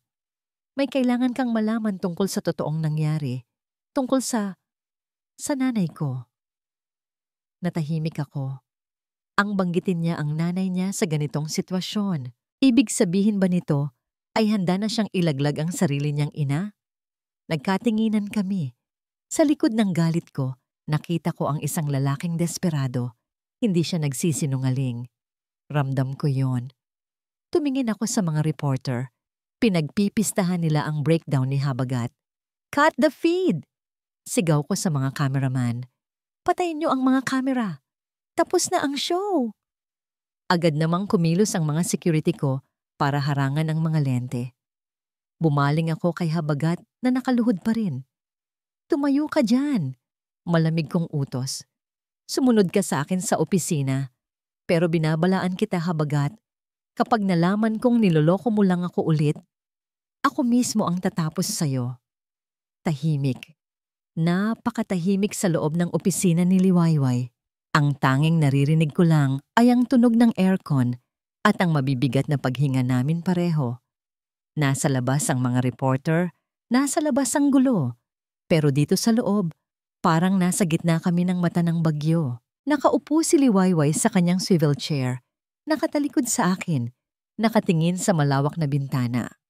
Ang likod niya ay tuwid, matigas, at hindi mapapasok. May 5 minuto ka, Habagat. Malamig niyang sabi. Hindi ako nililingon. 5 minuto bago ko ipatawag ang mga pulis para kaladkarin ka palabas. Siguraduhin mong sulit ang pakikinig ko. Napalunok ako. Ang lalamunan ko ay tuyo at masakit. Ang mga sugat ng nakaraan ay sariwang-sariwa pa rin. Liway, panimula ko. Ang boses ko ay nanginginig pa rin mula sa pag-iyak kanina sa labas. Alam kong galit ka. Alam kong gusto mo akong patayin. Pero bago mo gawin yon, kailangan mong marinig ito. Inilabas ko ang cellphone ko. Nanginginig ang kamay ko habang hinahanap ang audio file. Ito ang ebidensyang halos ikamatay ng puso ko kaninang umaga. Kanina, bago ako pumunta dito, kwento ko habang pinipilit kong huwag umiyak ulit. Umuwi ako sa bahay. Hinarap ko si Mama. Humarap si Liwayway. Ang mukha niya ay walang emosyon, pero ang mga mata niya ay nag-aabang. At anong palabas na naman ang ginawa ng nanay mo? Pakinggan mo, sagot ko. Pinindot ko ang play. Umaling-awngaw sa buong opisina ang boses ng nanay ko mula sa recording. Malinaw, malakas, at puno ng lason. Ang boses ko sa recording ay sumisigaw, puno ng galit na hindi ko akalaing kaya kong ilabas. Ma, wag mo akong daanin sa sakit-sakitan. Sigaw ng boses ko sa recording. Rinig na rinig ang kalampag ng mga gamot na nahulog sa sahig. Nakita ko ang medical records mo. Wala kang sakit sa puso. Ginagamit mo lang yan para manipulahin ako. Tumahimik sandali sa recording. Tapos, narinig ang isang tawa. Ang tawa ni Mama na hindi ko kailanman malilimutan. Isang tawa na puno ng pangungutya. Bravo, Habagat! Ang boses ni Mama. Malinaw at nakakapanindig balahibo. Nawala ang garalgal ng sakit niya. Sa wakas, gumana na rin yung utak mo. Akala ko habang buhay ka na lang magiging sunod-sunuran. So, totoo. Tanong ng boses ko, basag at puno ng sakit. Totoong lason yun. Oo, sigaw ni Mama. Parang kulog ito sa loob ng opisina ni Liwayway. Oo, lason yun. Ano bang gusto mong gawin ko? Hayaan na lang na ang isang hampas lupang kagaya ni Ricardo ang magdikta sa kumpanya natin? Ninakaw ko ang formula niya? No, kinuha ko ang nararapat sa atin. Negosyo ito, Habagat. Survival of the fittest. Pero ginamit mo ako. Anak mo ako, ma. Ginawa mo akong mamamatay tao. Dahil ikaw ang perfect tool. Sagot ni Mama nang walang pag-aalinlangan. Masyado kang mabait. Masyado kang utu-uto. Sino ang maghihinala sa isang anghel na katulad mo? Kung ako ang nag-abot noon, hindi iinumin ni Ricardo. Pero dahil ikaw, dahil tiwala siya sa'yo, ininom niya hanggang sa huling patak. Pasalamat ka nga, Habagat. Ginawa ko yon para sa mana mo, para sa kinabukasan mo. Wala na akong kinabukasan. Dahil sa kasakiman mo, sinira mo ang buhay ko. Sinira mo ang pamilya ko. At ngayon, alis na ako. Subukan mo, banta ni Mama. Subukan mong lumabas sa pintong yan at kalimutan mong anak kita. Dudurugin kita, Habagat. Kung paano ko dinurog ang tatay ng asawa mo, ganon din ang gagawin ko sa'yo. Gawin niyo, huling sagot ko sa recording. Dahil mas gugustuhin ko pang mamatay kaysa maging anak ng isang demonyo. Click. Tumigil ang recording. Bumalik ang nakabibinging katahimikan sa opisina. Nakayuko lang ako. Hindi ko kayang tignan si Liwayway. Hiyang-hiya ako. Nandidiri ako sa dugo na nananalaytay sa ugat ko. Dugo ng isang Mondragon. Narinig ko ang paggalaw ng swivel chair, ang tunog ng heels na lumalapit sa akin. Habagat! Ang boses ni Liwayway ay mahina. Hindi na ito galit. Hindi rin ito masaya. Ito ay boses ng isang taong nabunutan ng tinik, pero naiwan ang sugat. Nag-angat ako ng tingin. Nakatayo siya sa harap ko. Ang mga mata niya ay puno ng luha, pero hindi na yon luha ng puot sa akin. Luha yon ng pagkaawa at realisasyon. Hindi mo alam. Bulong niya. Sa loob ng 10 taon. Akala ko pinagkaisahan niyo kami. Wala akong alam, Liway. Sagot ko, habang patuloy ang pag-agos ng luha ko. Pero hindi iyon rason para mapatawad ako. Ang mga kamay na to, itinaas ko ang mga nanginginig kong kamay. Ito pa rin ang nag-abot ng lason. Kasalanan ko pa rin. Umiling si Liwayway. May kung anong emosyon ang dumaan sa mukha niya. Galit para kay Doña Bituin at lungkot para sa akin? Tumayo ka. Utos niya. Dahan-dahan akong tumayo. Nanghina na ang mga binti ko. Magtapat ka sa akin, sabi niya. Tinignan ako diretso sa mata. Handa ka bang panindigan ang recording na yan sa korte? Handa ka bang ipakulong ang sarili mong ina? Huminga ako ng malalim. Ito na. Ito na ang punto na wala nang balikan. Oo, Liway, matatag kong sagot. Kahit mawala sa akin ang lahat, kahit itakwil ako ng buong angka ng Mondragon, ito lang ang tanging paraan para mabayaran ko ang utang ko sa tatay mo at sayo. Tumango si Liwayway. Sa unang pagkakataon, nakita ko ang bahagyang paglambot ng ekspresyon niya. Kung gayon, tumalikod siya at naglakad pabalik sa mesa niya. Umalis ka na muna. Natigilan ako. Pinapaalis mo ako? Kailangan kong mag-isip at kailangan mong magtago, sabi niya ng seryoso. Narinig mo ang sinabi ng nanay mo. Tudurugin ka niya. Hindi siya titigil hanggat hindi ka niya napapatahimik. At ayokong huminto siya sandali. Parang hirap siyang sabihin ang susunod na salita. Ayokong mamatay ang star witness ko. Napangiti ako ng mapait. Witness. Yun lang pala ako sa kanya ngayon. Pero tatanggapin ko na yon. Mas mabuti na yon kaysa sa kaaway. Salamat, Liway. Sabi ko. Aalis na ako. Mag-iingat ka. Tumalikod ako at naglakad palabas ng pinto. Paglabas ko ng office building, madilim na ang langit. Mabigat ang pakiramdam ko, pero maluwag din.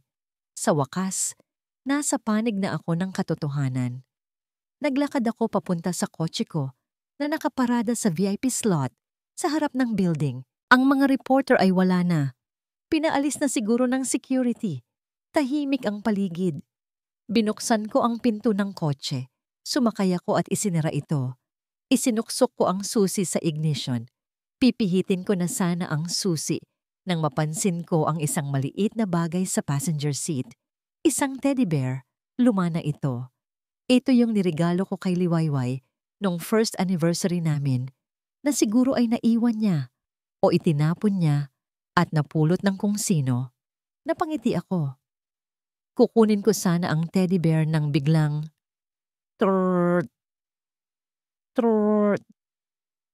May kakaibang tunog akong narinig mula sa ilalim ng dashboard. Parang timer. Kumunot ang noo ko. Yumuko ako para tignan. Nanlaki ang mga mata ko. Isang digital clock na may nakakabit na mga wire. Ang mga numero ay mabilis na bumababa. 003. Hindi ko na natapos ang sigaw ko. Mabilis kong binuksan ang pinto at tumalon palabas ng kotse. 001. Boom! Isang napakalakas na pagsabog ang yumanig sa buong kalye.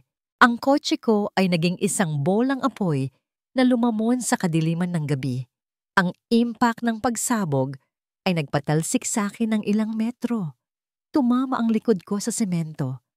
Naramdaman ko ang init. Naramdaman ko ang sakit. At bago dumilim ang paningin ko, ang huling narinig ko ay ang tunog ng sirena at ang sigaw ng isang babae mula sa itaas ng building. Habagat. 3 araw. 3 araw na ang nakalipas mula noong gabing iyon. Ang gabing naging impyerno ang kalsada sa tapat ng opisina ko. Ang gabing nakita kong nilamon ng apoy ang sasakyan ng asawa ko. Hanggang ngayon, hindi ko maalis sa isip ko ang imahe. Ang pagsabog, ang tilapon ng katawan ni Habagat, at ang pagmamadali ng itim na SUV na tumakas palayo. Ma'am Liway, nagising ang diwa ko sa tawag ni Diwa, ang sekretary ko. Nasa loob kami ng conference room ng Sinag Capital, pero hindi ito ang maayos at karespe-respetong opisina na nakasanayan ko. Magulo ang paligid. Nagkalat ang mga papel sa sahig. Ang mga cabinet ay nakabukas at halatang hinaluughog. Kakatapos lang ng raid. Isang batalyon ng mga pulis, bit-bit ang isang search warrant na halatang minadali at binayaran ang pumasok kaninang umaga. Ang akusasyon, money laundering at tax evasion. Mga kasong gawa-gawa ni Doña Bituin. Nakaalis na po sila, ma'am. Nanginginig na sabi ni Diwa habang pinupulot ang mga files. Dinala nila ang mga computers at hard drives. Ma'am, paano na po tayo? Naka-freeze na rin daw ang mga bank accounts ng kumpanya. Napaupo ako sa semento. Wala nang silbi ang pagiging matapang. Wala nang silbi ang power suit. Sa sandaling ito, pakiramdam ko ay hubad ako sa harap ng mga kaaway. Nanalo na siya, Diwa. Bulong ko.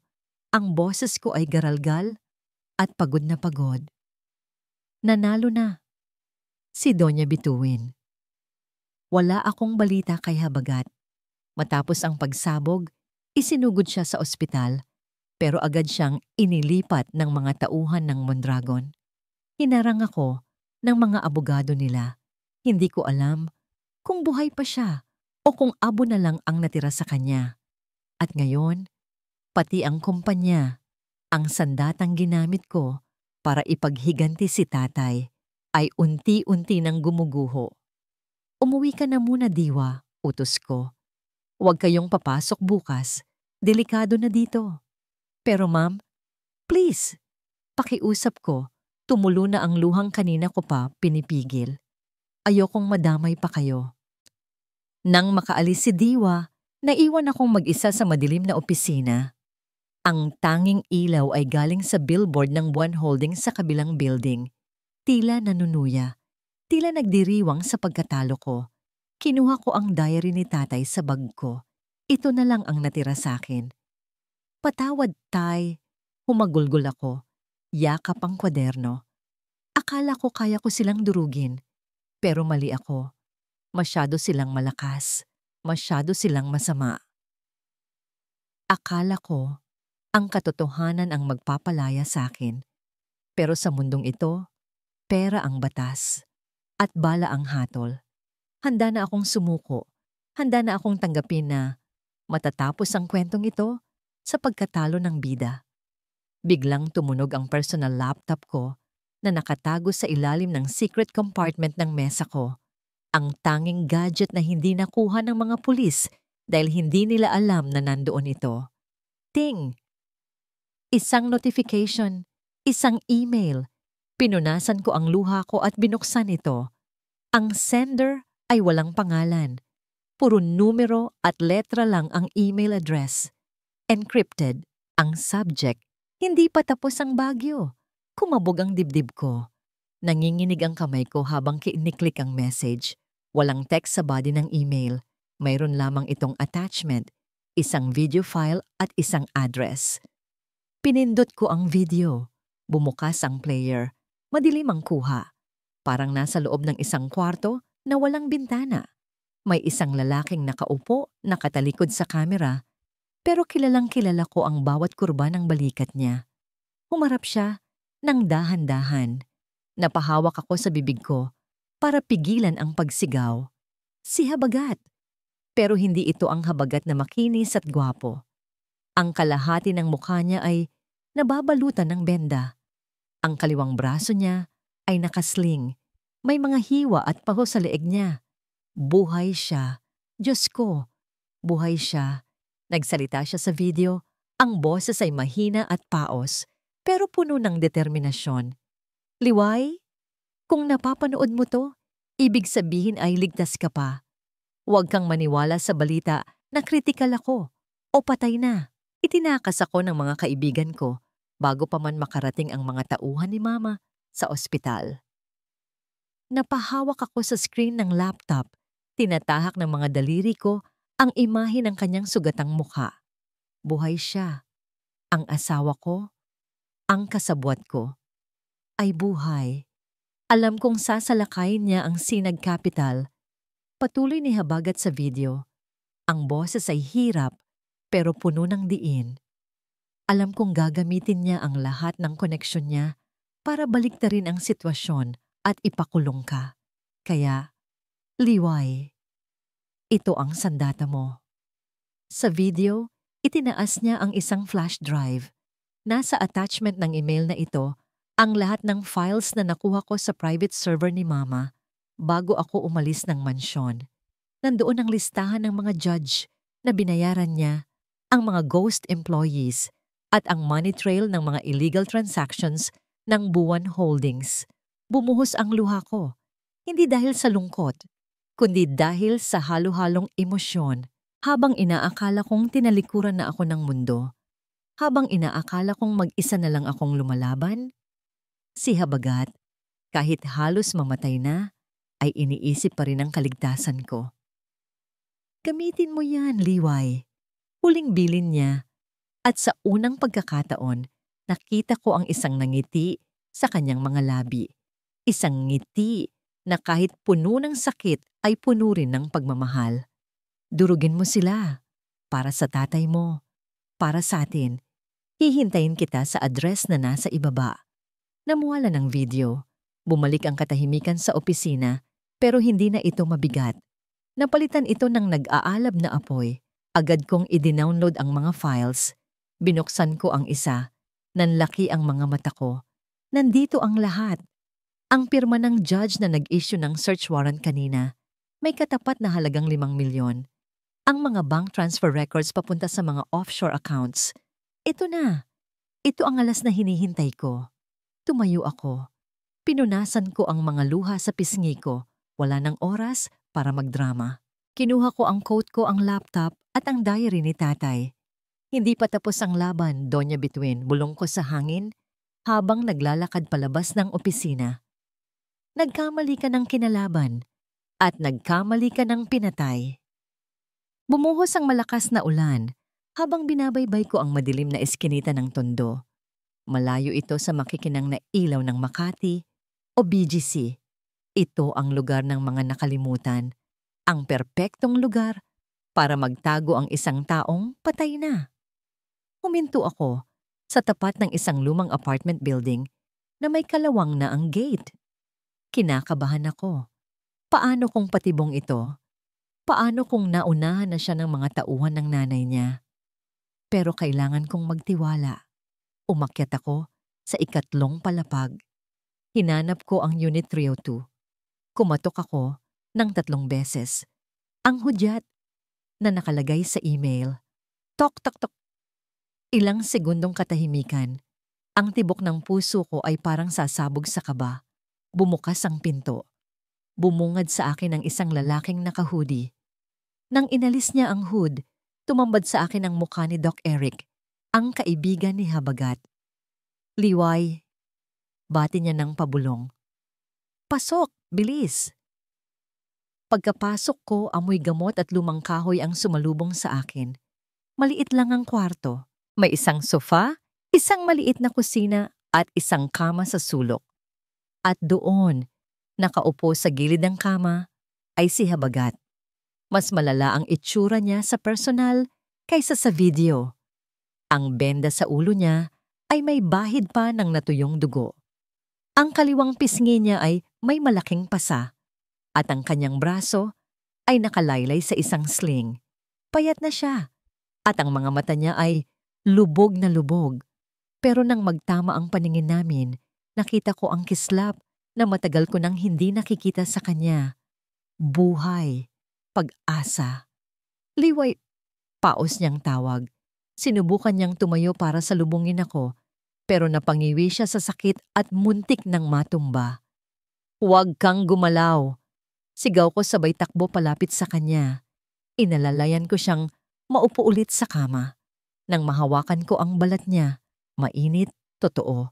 Humihinga. Doon lang bumigay ang tuhod ko. Napaluhod ako sa harapan niya, hawak ang nanginginig niyang kamay na walang galos. Buhay ka! Humahagulgol kong sabi. Idinikit ko ang noo ko sa kamay niya. Akala ko abo ka na. Naramdaman ko ang paghaplos ng daliri niya sa buhok ko. Napakalambot. Napakaingat. Hindi ako pwedeng mamatay nang hindi ko natutupad ang pangako ko sa'yo. Bulong niya. Ang boses niya ay basag. Parang pinipigilan din niyang umiyak. Kailangan kong mabuhay para bayaran ang kasalanan ko. Para itama ang lahat. Nag-angat ako ng tingin sa kanya. Wala na akong nakikitang halimaw. Wala na akong nakikitang mondragon. Ang nasa harap ko ay si Habagat, ang lalaking minahal ko na ngayon ay biktima rin ng sarili niyang kadugo. Bakit? Tanong ko, habang pinupunasan ang luha ko. Bakit kailangan mong isakripisyo ang sarili mo? Pwede ka namang tumakas na lang. Ngumiti siya ng mapait. Tumingin siya sa mga sugat niya. Dahil ito ang tanging paraan para maniwala ka. Sagot niya ng diretso sa mata ko. Kailangan kong mamatay bilang Habagat Mondragon para ipanganak ang lalaking kakampi mo. Ang lalaking handang wasakin ang sarili niyang ina para sa hustisya. Kinuha niya ang flash drive na hawak ko at mahigpit itong isinara sa palad ko. Hawak mo na ang buhay ko, Liway. Hawak mo na ang alas natin. Gamitin mo ako. Gamitin mo ang lahat ng alam ko. Kahit ikulong mo pa ako pagkatapos nito, basta manalo tayo.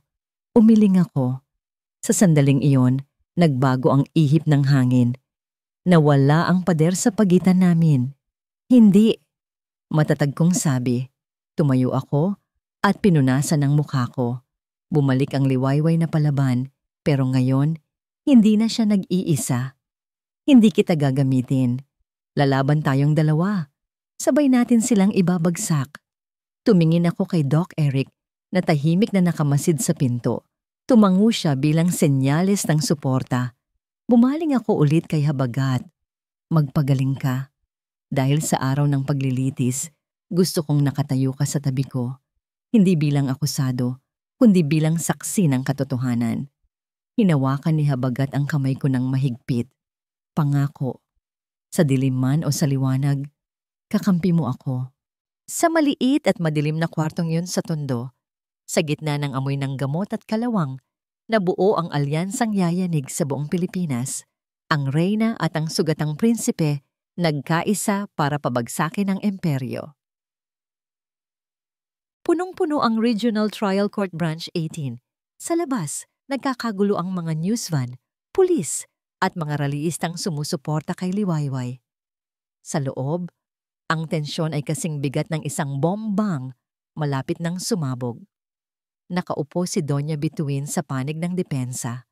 Suot niya ang isang itim na dress na simple at konserbatibo, malayo sa mga magarbo niyang gown. Ang buhok niya ay nakapusod ng mababa at wala siyang kolorete sa mukha. Sa paningin ng publiko, siya ay isang inang nagluluksa sa pagkawala ng kanyang anak at biktima ng panggigipit ng manugang. Your Honor, panimula ng abogado ni Doña Bituin, puno ng kumpiyansa. Malinaw na ang kasong ito ay base lamang sa hinala. Walang matibay na ebidensya na nag-uugnay sa kliyente ko sa pagkamatay ni Ricardo Di Malanta. At ang akusasyong ipinapatay niya ang sarili niyang anak? Ito ay purong imahinasyon ng isang desperadong asawa. Tinuro ng abogado si Liwayway na nakaupo sa kabilang panig, tahimik at kalmado. Kaya hinihiling namin na i-dismiss ang kasong ito at Objection, Your Honor! Tumayo ang abogado ni Liwayway. Umugong ang bulungan sa loob ng korte. May I present a new witness, Your Honor? Matapang na sabi ng abogado. Isang saksi na magpapatunay hindi lang sa krimen 10 taon na ang nakakaraan, kundi pati na rin sa tangkang pagpatay noong nakaraang linggo. Napatawa ng mahina si Doña Bituin. Nilingon niya si Liwayway ng may pangungutya. Sino? Ang tanong ng mga mata niya. Ang mga binayaran mong kasambahay? Wala silang laban sa akin. Pinapayagan ng korte ang request, sabi ng judge. Papasukin ng witness. Bumukas ang malaking pinto sa likod ng courtroom. Tumahimik ang lahat. Ang tanging naririnig ay ang tunog ng mabibigat na hakbang. Unang pumasok ang 2 marshal. Sumunod ang isang lalaking naka-wheelchair. Itinutulak ni Doc Eric. Nanlaki ang mga mata ni Doña Bituin. Napahawak siya sa dibdib niya. Ang kulay sa kanyang muka ay biglang naglaho. Ang lalaki sa wheelchair ay may benda sa ulo at braso. Ang mukha niya ay puno ng galos at peklat mula sa sunog. Pero ang mga mata niya, ang mga matang iyon ay kilalang-kilala ng Donya. Hahabagat? Bulong ng Donya, nanginginig ang boses. Multo! Multo ka! Nagkagulo ang mga tao. Nagkislapan ang mga kamera ng media kahit bawal. Order in the court! Sigaw ng judge, pinapalo ang gavel. Dahan-dahang inalalaya ni Doc Eric si Habagat patungo sa witness stand. Hirap na hirap siyang maglakad. Bawat hakbang ay parang paghihirap. Pero hindi siya tumigil hanggat hindi siya nakaupo sa silyang hahatol sa kanyang ina. Tumingin si Habagat kay Liwayway. Tumango si Liwayway. Ang mga mata ay nagsasabing, kaya mo yan. Pagkatapos manumpa sa Biblia, nagsimula ang pagtatanong. Mr. Witness, tanong ng prosecutor, maaari mo bang sabihin sa korte ang pangalan mo at ang kaugnayan mo sa akusado? Huminga ng malalim si Habagat. Tumingin siya ng diretso sa mata ng kanyang ina. Dati, ang tingin na yon ni Doña Bituin ay sapat na para mapayuko siya sa takot. Pero ngayon, wala na siyang nararamdaman kundi awa at determinasyon. Ako po si Habagat Mondragon. Sagot niya. Ang boses ay paos pero malinaw. Anak ng akusado na si Bituin Mondragon. Mr. Mondragon, nasaan ka noong gabi ng pagsabog ng iyong sasakyan? Nasa loob ako. Ilang segundo bago ito sumabog. Sagot ni Habagat. Nakita ko ang timer at alam ko kung sino ang naglagay noon. Sinungaling! Sigaw bigla ni Doña Bituin. Tumayo mula sa upuan niya. Buhay ka! Salamat sa Diyos, buhay ka. Anak, huwag kang magpagamit sa babaeng yan. Nilalason niya ang utak mo. Your Honor, pakisaway ang akusado. Mama, tama na. Mahinahong sabi ni Habagat. Pero ang boses niya ay may bigat na nagpatigil sa Donya. Wala nang maniniwala sa'yo dahil narinig ko mismo mula sa bibig mo. Senyales ito. Inilabas ng prosecutor ang flash drive na ibinigay ni Liwayway. Your Honor, we would like to play Exhibit A. Isang audio recording ng pag-uusap ng akusado at ng witness bago ang pagsabog. Pinatugtog ang recording sa buong courtroom. Ang katahimikan ay nabasag ng boses ni Doña Bituin. Oo, lason yon. Ano bang gusto mong gawin ko? Survival of the fittest. Dahil ikaw ang perfect tool. Masyado kang mabait. Ginawa ko yon para sa mana mo. Subukan mong lumabas sa pintong yan. Dudurugin kita, Habagat. Habang tumutugtog ang recording, nakayuko lang si Habagat, tumutulo ang luha.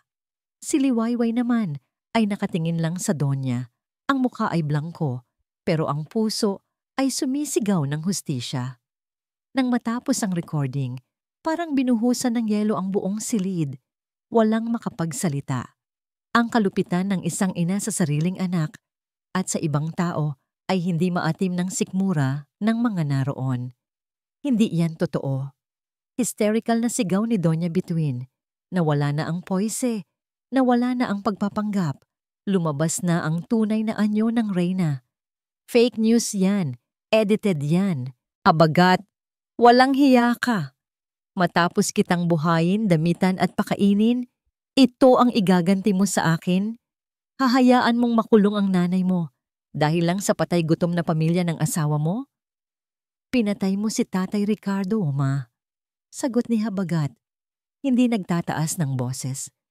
At pinatay mo rin ang anak mo nung gabing pasabugin mo ang kotse ko. Ang kaharap mo ngayon ay ang ebidensya ng mga kasalanan mo. Wala kang utang na loob. Dapat namatay ka na lang. Sigaw ng Donya, akmang susugurin ang anak sa witness stand. Agad siyang dinamba ng mga pulis.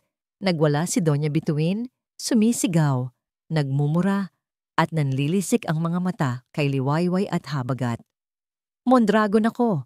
Hindi niyo ako pwedeng ikulong. Akin ang kumpanyang ito. Akin ang lahat. Bam! Bam! Bam! Ang malakas na palo ng gavel ng judge ang tumapos sa kaguluhan. Bituin, Mondragon. Deklara ng judge, ang boses ay puno ng awtoridad. Dahil sa bigat ng ebidensya at sa inyong naging asal, I am revoking your bail. Kayo ay mananatili sa kulungan habang hinihintay ang hatol. Nagpalakpakan ng mga tao sa loob ng korte. Umiiyak si Diwa at ang mga empleyado ng Sinag Capital. Pero si Liwayway at Habagat hindi gumalaw. Nagkatinginan lang sila. Sa gitna ng ingay ng tagumpay, may lungkot na bumabalot sa kanila. Dahan-dahang nilapitan ng mga pulis si Doña Bituin at pinusasan. Habang kinakaladkad siya palabas, ang mga mata niya ay nakapako kay Habagat. Puno ng puot, puno ng sumpa. Nang mailabas na ang Donya, lumapit ang isa pang grupo ng mga pulis. Lumapit sila kay Habagat. Mr. Habagat Mondragon, sabi ng opisyal, ikaw ay inaaresto namin bilang accomplice sa pagpatay kay Ricardo de Malanta. Base na rin sa iyong sinumpaang salaysay at recording. Tumayo ang balahibo ni Liwayway. Gusto niyang sumigaw. Gusto niyang pigilan sila. Teka, siya ang star witness. Siya ang tumulong sa amin. Tumingin sa kanya si Habagat at umiling. Ngumiti ito ng mapait. Inilahad niya ang kanyang mga kamay. Ang mga kamay na may benda pa. Sa mga pulis.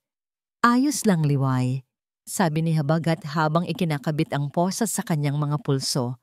Ang tunog ng bakal ay masakit pakinggan. Ito ang tama. Ito ang hustisya. Hindi pwedeng ang nanay ko lang ang magbayad.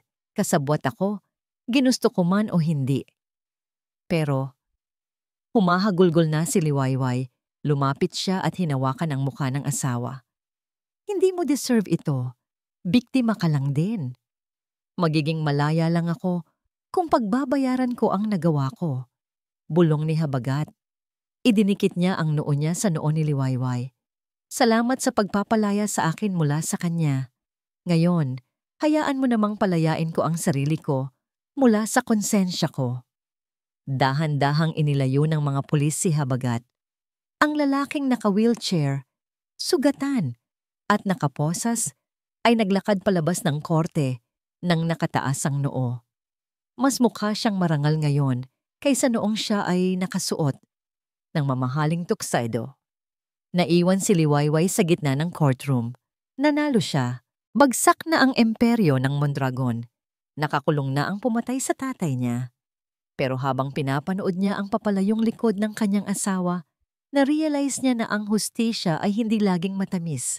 Minsan, ito ay mapait, masakit, at nanguulila. Malamig ang bakal. Iyon ang unang naramdaman ko nang dumikit ang palad ko sa rehas na naghihiwalay sa amin. 6 na buwan na ang nakalipas mula noong gulo sa korte. 6 na buwan na rin simula nang bumagsak ang Buwan Holdings. Ang dating imperyo na itinayo sa dugo at panloloko ay isa na lamang ngayong alaala na pilit kinakalimutan ng publiko. Nasa loob ako ng Correctional Institution for Women, visiting hours. Sa kabilang panig ng salamin, nakaupo ang isang matandang babae. Ang buhok niya ay puting-puti na. Wala nang bakas ng itim na tinang pinagmamalaki niya noon. Ang balat niya ay kulubot at tuyot. Ang suot niya ay kulay kahel na uniforme, malayo sa mga designer gown na isinusuot niya sa mga gala. Si Mama, si Doña Bituin, pero ang nakikita ko ngayon ay hindi na ang reyna. Nakikita ko ang isang ina na nilamon ng sarili niyang ambisyon. Habagat, tawag niya. Ang boses niya ay mahina, garalgal, wala na ang talim. Anak, kumusta ka na dito, Ma? Tanong ko. Mabigat pa rin sa dibdib, pero wala na ang galit. Napalitan na ito ng awa. Mabuti naman. Pilit niyang ngiti, pero ang mga mata niya ay malikot. Sabi ng abogado ko, baka pwede tayong mag-appeal. May kakilala akong senador na pwedeng tumulong. Kapag nakalabas ako, aayusin natin ang kumpanya, babawiin natin ang Isla Verde. Napayuko ako. Hanggang ngayon, hanggang dito sa loob, hindi pa rin siya nagigising. Ma, tama na. Malumanay kong sabi. Wala nang kumpanya. Ibinenta na ng korte ang lahat ng assets para bayaran ang mga empleyado at investors na niloko nyo. Ang Isla Verde, nature reserve na ngayon. Wala na tayong babalikan. Natigilan siya. Unti-unting nawala ang nangiti sa labi niya. Napalitan ito ng takot. Takot ng isang taong nawalan ng kapangyarihan. Pero Mondragon tayo. Bulong niya, parang batang nagmamakaawa. Paano ka mabubuhay? Paano ka nahabagat? Tumingin ako sa kanya ng diretso. Mabubuhay ako, Ma. Sa paraang dapat noon ko pa ginawa. Sa sarili kong pawis, sa sarili kong pangalan, nang walang tinatapakan na tao. Tumayo ako. Oras na para umalis. Oras na para magpaalam. Hindi lang sa kanya, kundi sa buhay na kinagisnan ko. Aalis na ako. Aalagaan ko ang sarili ko. Sana alagaan mo rin ang kaluluwa mo, Ma. Habang may panahon pa. Tumalikod ako. Rinig ko ang pagtawag niya, ang pagkatok niya sa salamin. Habagat! Huwag mo akong iwan. Habagat! Hindi ako lumingon. Sa bawat hakbang papalayo sa visiting area, naramdaman kong natatanggal ang kadena sa leeg ko. Masakit iwan ng ina, pero mas masakit manatili sa anino ng kanyang kasalanan. Lumabas ako ng gate ng bilangguan. Sinalubong ako ng sikat ng araw at ng aking abogado. Mr. Mondragon, bati niya. Tapos na ang final hearing kanina. Dahil sa voluntary surrender mo at sa vital testimony mo, ibinaba ng korte ang hatol. Inabot niya sa akin ang dokumento, probation, community service, at habambuhay na diskwalifikasyon sa paghawak ng corporate office. Hindi ako nakulong. Malaya ako. Pero habang binabasa ko ang papel, alam kong hindi pa buo ang kalayaan ko. May isa pa akong kailangang gawin, ang pinakamahirap sa lahat. Dumiretso ako sa St. Luke's Hospital. Dahan-dahan kong binuksan ang pinto ng private room 305. Ang tunog ng heart monitor ang sumalubong sa akin, beep, beep, beep, payab. Ritual ng buhay. Nakahiga sa kama si Liwayway. Mahimbing ang tulog niya. Medyo maaliwalas na ang mukha niya kumpara noong Nahimatay siya sa labas ng korte 6 na buwan na ang nakakaraan. Sabi ng doktor, severe exhaustion at stress. Muntik na siyang bumigay. Ang katawan niya ay sumingil na sa lahat ng taon ng paghihirap at pakikipaglaban. Umupo ako sa upuan sa tabi ng kama niya. Tinitigan ko siya. Napakaganda niya. Siya ang liwanag sa madilim kong mundo. Siya ang dahilan kung bakit pinili kong maging mabuti. At dahil mahal na mahal ko siya, kailangan ko siyang palayain.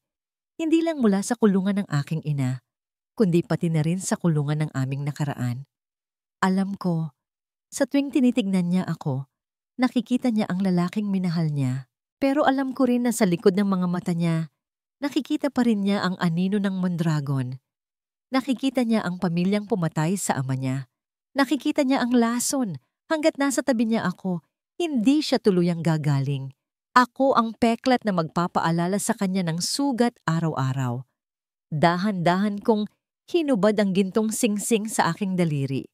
Mabigat ito. Dala nito ang 5 taon ng aming pagsasama, mga panahong masaya at mga panahong puno ng kasinungalingan. Inilapag ko ang singsing sa ibabaw ng bedside table sa tabi ng kanyang baso ng tubig. Ang tunog ng metal sa salamin ay mahina lang. Ting. Pero para sa akin, ito ang tunog ng pagputol sa huling tali na nag-uugnay sa amin. Naglabas ako ng isang puting sobre mula sa bulsa ng aking jacket. Wala nang mahabang paliwanag. Wala nang dramatikong paalam. Isinulat ko na doon ang lahat. Ang pasasalamat ko sa pagligtas niya sa kaluluwa ko. At ang hiling ko na sana sa pag-alis ko, mahanap niya ang kapayapaang ipinagkait sa kanya ng pamilya ko. Yumuko ako at hinalikan siya sa noo. Napakagaan, napakalambot. Paalam, liwayway ko. Bulong ko habang tumutulo ang luha ko sa pisngi niya. Hanapin mo ang sarili mo at kapag buo ka na, kapag wala ng sakit, baka sakaling pwede na ulit tayo. Pinunasan ko ang luha sa mukha niya gamit ang hinlalaki ko. Tumalikod ako at naglakad palabas ng kwarto. Hindi ako lumingon dahil alam ko kapag lumingon ako, hindi na ako makakaalis. Kapag nakita ko siyang muli, babawiin ko ang desisyon ko. Ang hallway ng ospital ay mahaba at puti. Ang bawat hakbang ko ay mabigat, parang may kadenang nakakabit sa paa ko. Pero sa bawat hakbang, nararamdaman ko rin ang hangin. Malaya na ako. At ngayon, malaya na rin siya. Ilang sandali matapos isara ni Habagat ang pinto, dahan-dahang iminulat ni Liwayway ang kanyang mga mata. Naramdaman niya ito, ang pamilyar na init, ang amoy ng pabango ni Habagat na humahalo sa amoy ng ospital. Hubs, mahina niyang tawag. Ang boses niya ay paos pa, mula sa ilang araw na pagkakakomatose. Inilibot niya ang tingin sa kwarto. Walang tao. Walang sumagot. Akala niya nananaginip lang siya.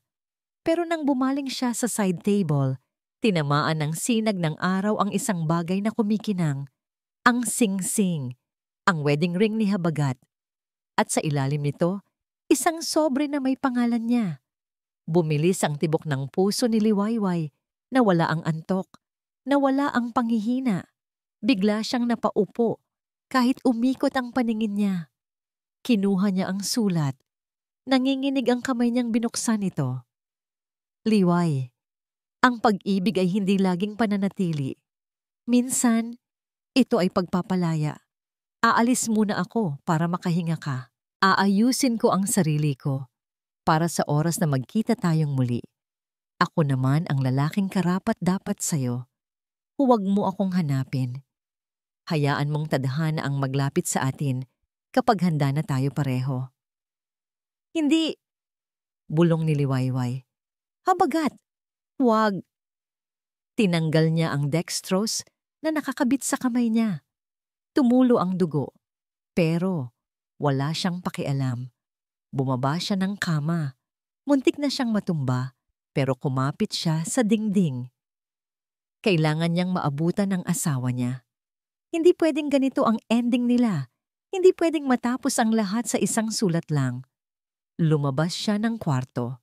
Habagat! Sigaw niya sa hallway. Pinagtinginan siya ng mga nurse at pasyente. Isang babaeng naka-hospital gown, duguan ng kamay, tumatakbo ng paa-paa. "Ma'am, bawal pa po kayong tumayo." Sigaw ng isang nurse. Pero hindi siya nagpapigil. Sumakay siya ng elevator pababa. Parang ang bagal ng oras. Diyos ko, huwag mo siyang hayaang umalis. Pagbukas ng elevator sa lobby, tumakbo siya palabas ng ospital. Ang sikat ng araw ay masakit sa mata. Ang ingay ng syudad ay nakakabingi. Hinanap ng mga mata niya si Habagat. Sa waiting shed, sa parking lot, sa mga dumadaan na taxi. Sa di kalayuan, nakita niya ang isang pamilyar na likod na pasakay sa isang provincial bus. "Habagat!" Sigaw niya ng buong lakas, kahit wala na siyang boses. Pero umandar na ang bus. Bumuga ito ng maitim na usok at unti-unting lumayo. Dala ang lalaking mahal niya. Napaluhod si Liwayway sa semento. Yakap-yakap ang sulat at ang singsing sa dibdib niya. Umiyak siya. Hindi luha ng pagkatalo, kundi luha ng pangungulila. Wala na siya. Iniwan na siya nito para buuin ang sarili. Sa gitna ng mataong kalsada, habang pinapanood ang pagkawala ng bus sa traffic, napagtanto ni Liwayway ang mapait na katotohanan. Ang paghihiganti ay tapos na. Ang hustisya ay nakamit na. Pero ang presyo nito ay ang pag-ibig na kailangan mo nang mamatay para muling mabuhay. Ang alikabok ng lupang kalsada ay dumikit sa aking puting sapatos, pero hindi ko ito alintana. Malayo na ito sa makakintab na marmol ng Sinag Capital, malayo sa ingay ng Makati. Dito sa Baryo San Sinag, ang tanging naririnig ko ay ang huni ng mga kuliglig at ang tawanan ng mga bata. Huminto ako sa tapat ng isang maliit na eskwelahan. Walang pader, walang gate. Isang malaking puno ng manggalang ang nagsisilbing bubong ng isang makeshift classroom. Nakita ko siya. Nakatayo siya sa harap ng pisara, may hawak na chalk. Suot niya ay simpleng puting t-shirt at maong na kupas. Wala na ang mamahaling relo. Wala na ang gel sa buhok. Ang balat niya ay sunog sa araw. Kulay kayumanggi. Tanda ng pagbabad sa bukid at init. Pero sa paningin ko, ito ang pinakagwapong bersyon niya. Si Habagat. O gaya ng tawag sa kanya ng mga taga rito. Sir Luntian. Pinanood ko siya mula sa malayo.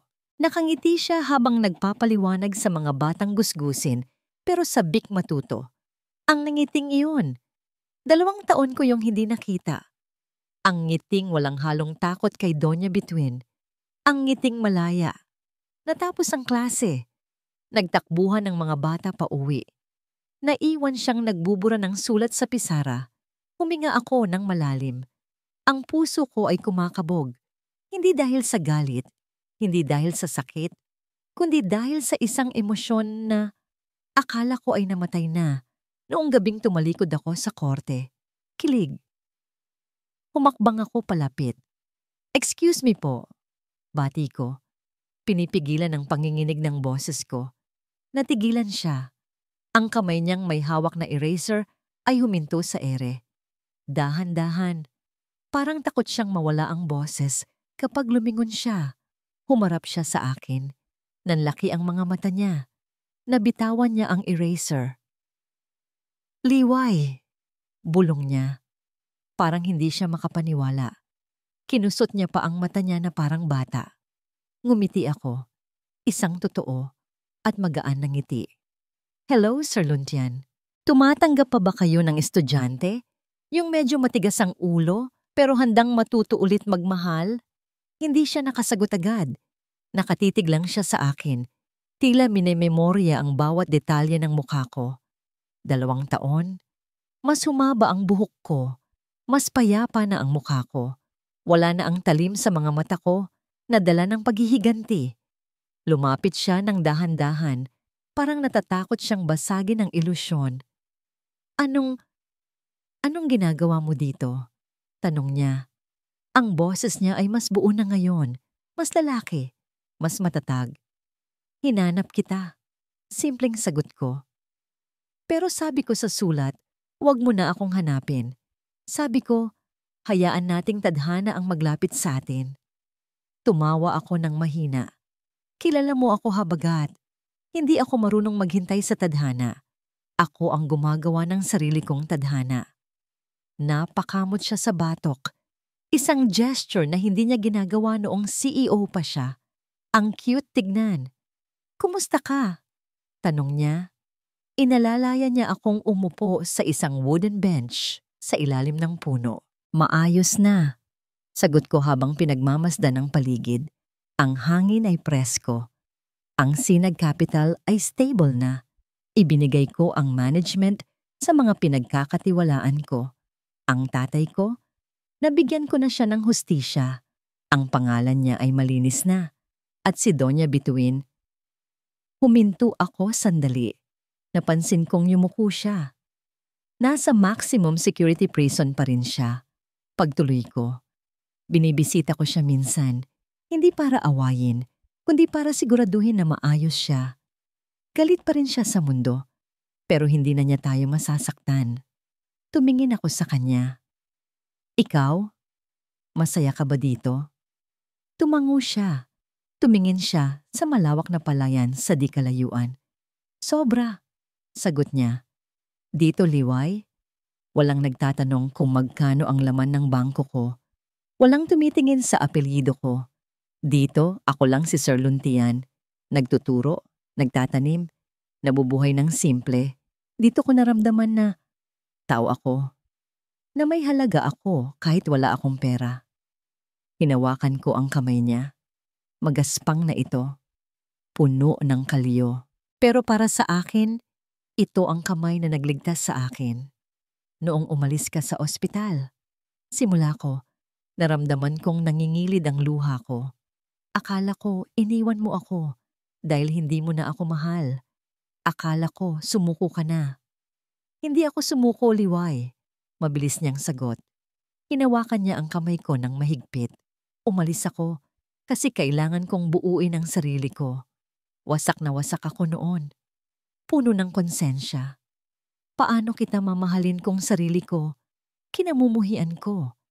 Paano ako magiging asawa mo kung ang nakikita ko sa salamin ay ang anino ng nanay ko? Tumingin siya sa akin. Ang mga mata ay puno ng sinseridad. Pero sa loob ng 2 taon, natutunan kong patawarin ang sarili ko. Natutunan kong ang kasalanan ng magulang ay hindi kasalanan ng anak. At natutunan kong ang pag-ibig ay hindi tungkol sa pagiging perpekto. Ito ay tungkol sa pagpili sa isa't isa. Araw-araw, kahit mahirap. May kinuha ako sa bag ko. Ang gintong singsing na iniwan niya sa ospital. Inilahad ko ito sa kanya. Noong iniwan mo to, sabi mo babalikan mo ako kapag buo ka na. Sabi ko, Habagat, buo ka na ba? Tinitigan niya ang singsing, nanginginig ang kamay niya. Hindi pa siguro ako perpekto, sagot niya. Wala na akong yaman, wala na akong mansyon. Ang maiaalok ko na lang sa'yo ay ang simpleng buhay dito sa baryo. Ang pagtuturo sa mga bata, ang pagtatanim ng gulay.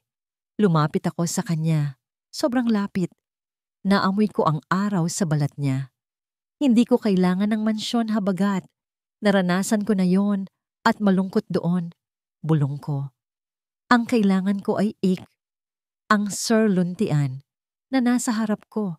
Ang lalaking may busilak na puso. Kinuha ko ang kamay niya at isinuot muli ang singsing sa daliri niya.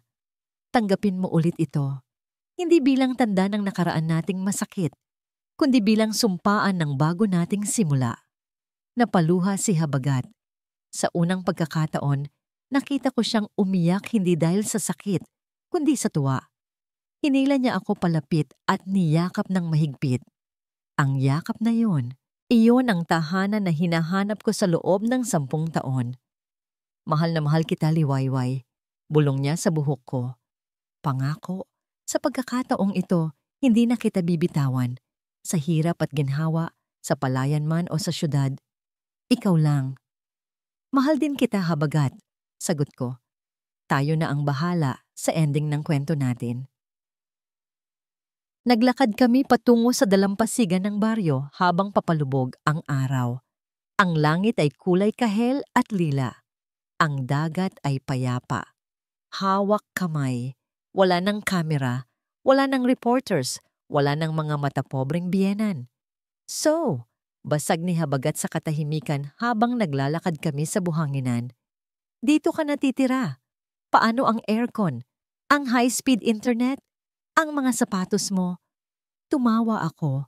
Hinubad ko ang aking mamahaling sapatos at itinapon ito sa buhangin. Naramdaman ng mga paa ko ang lupa. Handa na akong matutong magtanim. Nakangiti kong sagot.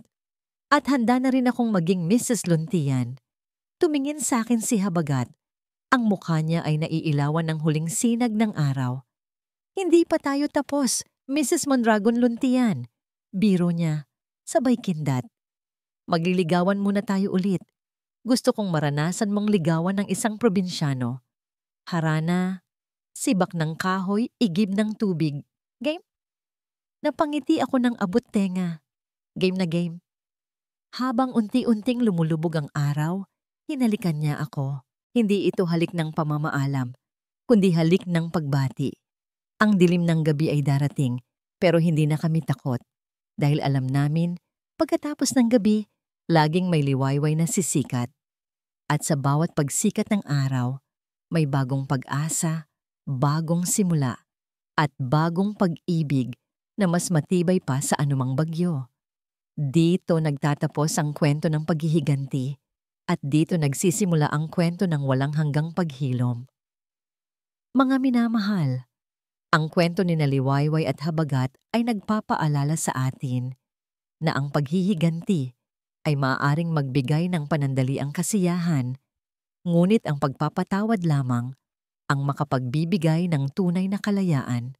Minsan, kailangan nating dumaan sa matinding unos at mawala ang lahat para makita natin kung ano talaga ang mahalaga, hindi ang yaman o kapangyarihan, kundi ang malinis na puso at ang taong handang samahan ka sa pagbangon. Maraming salamat po sa inyong pagsubaybay sa ang huling luha ng isang alipin mula sa unang kabanata hanggang sa pagtatapos na ito. Sana ay naantig namin ang inyong mga puso at nabigyan kayo ng inspirasyon. Kayo po, naniniwala ba kayo na na-deserve ni Habagat ang second chance? At kaya niyo bang iwan ang marangyang buhay para sa pag-ibig gaya ni Liwayway? I-comment niyo naman po sa ibaba ang inyong mga saloobin. Gustong-gusto naming mabasa ang inyong mga reaksyon. Hindi dito nagtatapos ang ating paglalakbay. Marami pa pong kwentong kasing ganda at mas puno ng aral dito sa aming channel. May mga inihahanda na kaming bago para sa inyo. Kung nagustuhan nyo ang kwentong ito at ang happy ending ni Liway at Habs, i-like ang videong ito, i-share sa pamilya at mga kaibigan, at mag-subscribe na rin para lagi kayong updated sa mga susunod pa naming audio drama. I-click nyo ang notification bell para kayo ang unang makarinig kapag may bago kaming upload. Pagpalain po kayo ng Panginoon, kayo at ang inyong buong pamilya. Hanggang sa muli. Paalam.